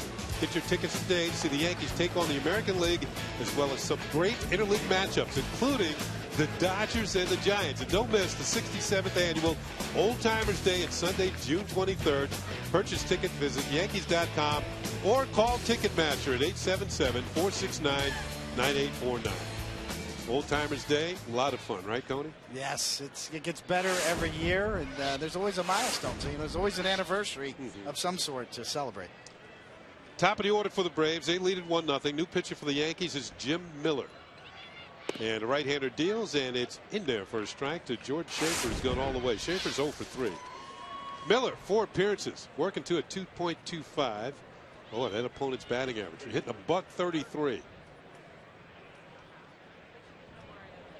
You keep it down there, you're doing the job.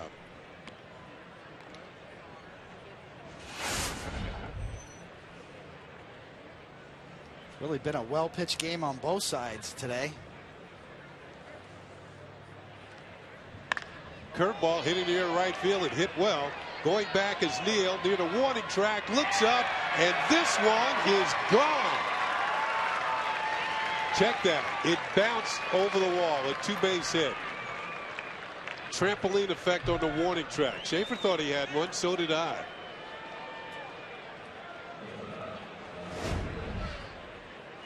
As you can see here, he gets something on the inner half and really drives it. This looks like it's going to leave the ballpark. As you can see, it's kind of tough to pick it up with the Dale Mabry in the background, and it certainly one hops over off of that flesh-colored warning track. All right, so it's a leadoff double for Schaefer. And it'll bring up Reyes, and it looks like he's in the sacrifice mode. He pops it up. The ball gets down on the ground. Wilson throws the first to Dan Johnson for the out. The sacrifice is successful. So Reyes moves the runner across. Sacrifice goes 2-3. And while we have a chance here, reminded this copyrighted telecast is presented by the authority of the New York Yankees. It may not be reproduced or retransmitted in any form. Any accounts and descriptions of this game may not be disseminated without the express written consent of the New York Yankees. Yankees are going to bring the infield in with Ramirez at the plate.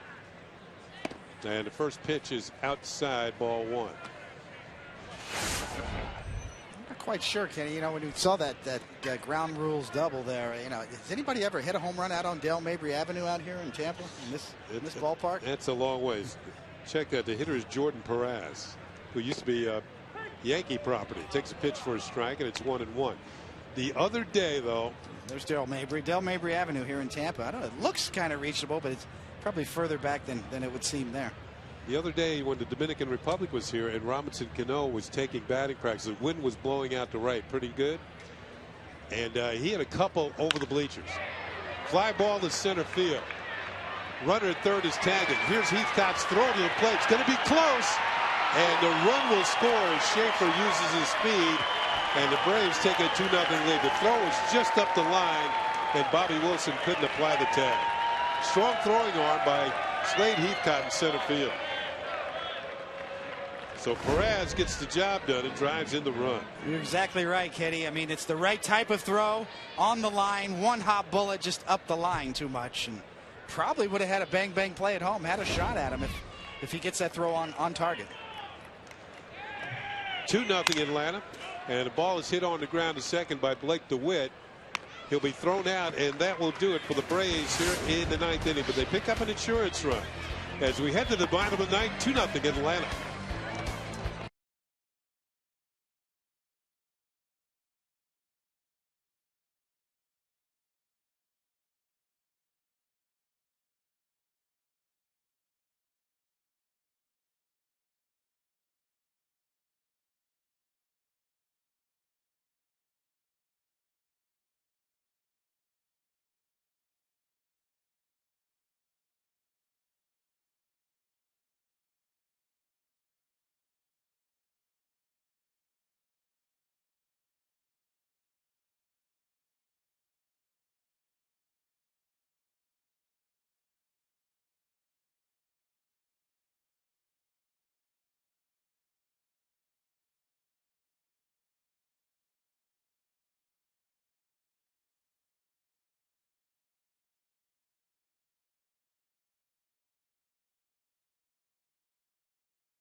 afternoon, the Yankees continued their warm-up for the 2013 season when they welcomed the St. Louis Cardinals for a rare appearance at Steinbrenner Field.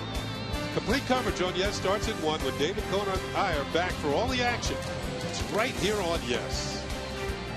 Monday at 1. Cardinals always have a very representative team in the National League Central. Joe Girardi hoping his team can rally here in the bottom of the 9th inning, trailing the Braves by a score of 2-0. The left-hander Wood remains in the ball game. He'll face Bobby Wilson. Get things started for the Yankees here tonight.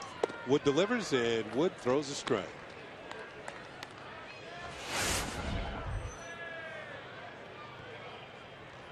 Wilson for many years backup catcher with the Angels. Always known for his defensive ability, but here loops one into right field. Coming on is the right fielder Cunningham. He's going to have to play it on a hop. So Wilson gets things started in the 9th inning with a leadoff single. As the Yankees are trying to rally here. And that'll bring up Slade Heathcote, who's had one at bat, and he flied out to right field.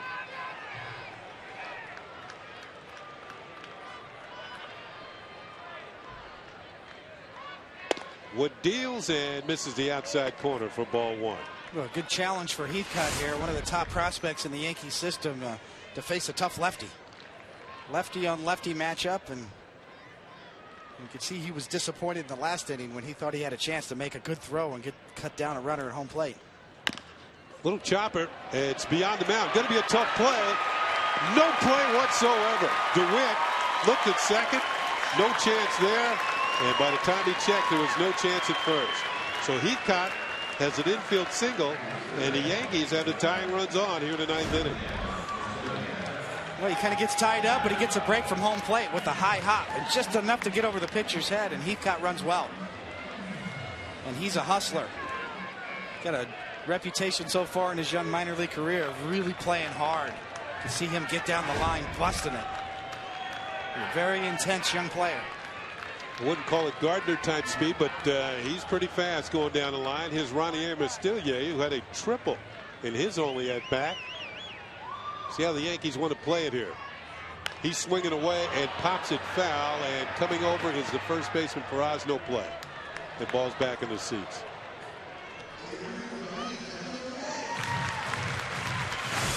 So the Yankees not playing for the tie here. See Mistelier there making a bid, you know. I mean, you come in late in the game, you got a triple, and now all of a sudden you got another big at bat in the bottom of the 9th, and trying to force his way onto this Yankee roster. Well, we told you he swings the bat well. Inside for a ball, and it's 1-1. It's a great story, obviously, from Cuba. His son's still at home right now. His family's still back in Cuba. So Mistelier really got an emotional story and really making a bid here this spring training. 1-1 pitch, and there's a call strike. It's 1-2.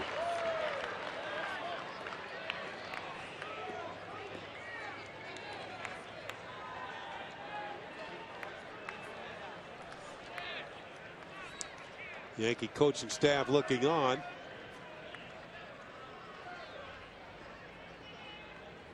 Inside. 2 balls and 2 strikes. We'll go back to early spring training when I was talking with Stick Michael, and of course one of the best talent evaluators in the game. And he was mentioning that this man, Mistelier, you watch him, he can really hit. And of course I hadn't seen him to that point, and he's done nothing to dismiss that fact from my mind. He can really swing the bat. Travis Hafner is on deck. Swing and a miss. Looked like an off-speed pitch, and he got it. And that is the first out here in the bottom of the 9th inning. Well, that's exactly what it was. You could see, looks like a split. Turns it over, down and away. Great finish pitch over the heart of the plate and down. So now back to the top of the order. Hafner took over for Derek Jeter. The Yankee captain Went 1 for 2 while he was in there. Hafner's 0 for 1 with a walk. And he now will get a left hand.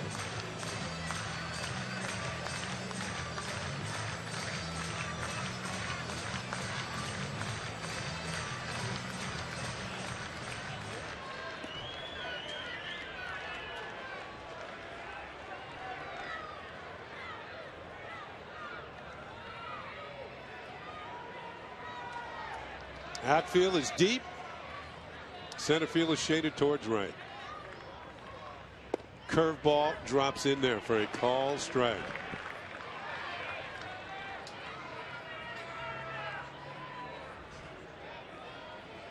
Hafner's had years in the major leagues where he's hit as many as 42 home runs.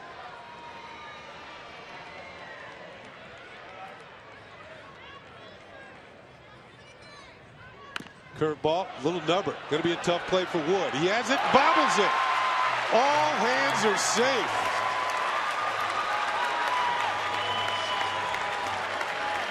The bases are loaded with 1 out. A bloop single and 2 infield singles. And the Yankees are in business here in the 9th. Well, if you're on the mound and as Wood is, you got to feel a little unlucky right now. I mean, you know, he probably might have had a shot there, obviously, you know, if he comes up clean with that and makes the throw, but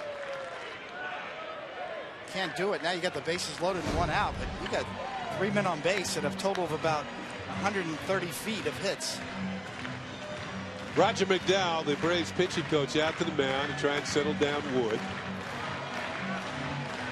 We're going to have a pinch runner at first base for Travis Hafner.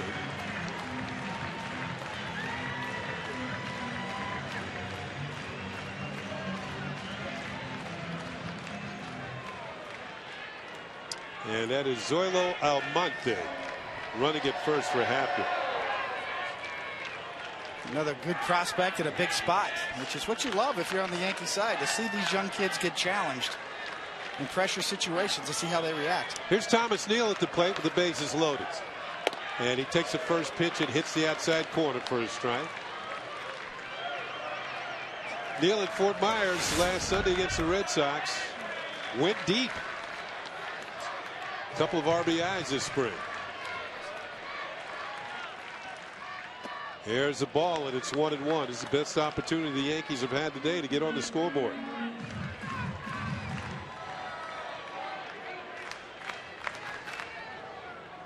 And it's the loudest the crowd's been today, outside of when Mariano came in the game and maybe when Jeter's first at bat.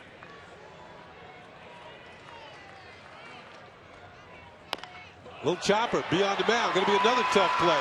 DeWitt has it, throws it first for the out. On the play, Bobby Wilson scores, and the Yankees are on the board. It's now a 2-1 game. But now they are down to their last out. So give Neal a run batted in. And that will leave it up to Addison Maruzak. Maruzak last year played at Trenton. 16 home runs. A local product from here in the Tampa area, actually Palm Harbor. Went to South Florida University, the University of South Florida rather, and has steadily worked his way up the system, and is one of those guys that's being groomed to be a super utility guy. I think he's got every kind of glove in his bag. Yeah, we've seen him at first, we've seen him at short. He's working his way around the field. Inside, almost got him on the hip, and it's ball 1.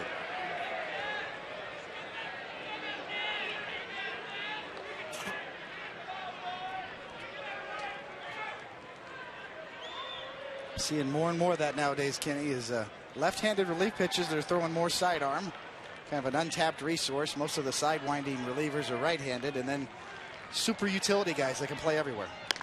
Bouncing ball right back to Wood. He's going to flip to Perez, and that's going to do it.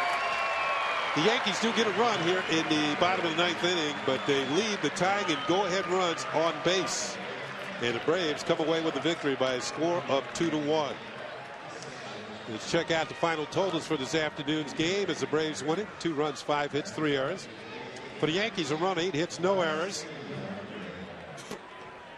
Navarro gets the win. Wood gets the save. Rondon takes the loss. Jeter 1 for 2. Mariano Rivera, 15 pitches in 1 inning. He looked impressive. Couple of strikeouts, no hits, no runs, and no walks.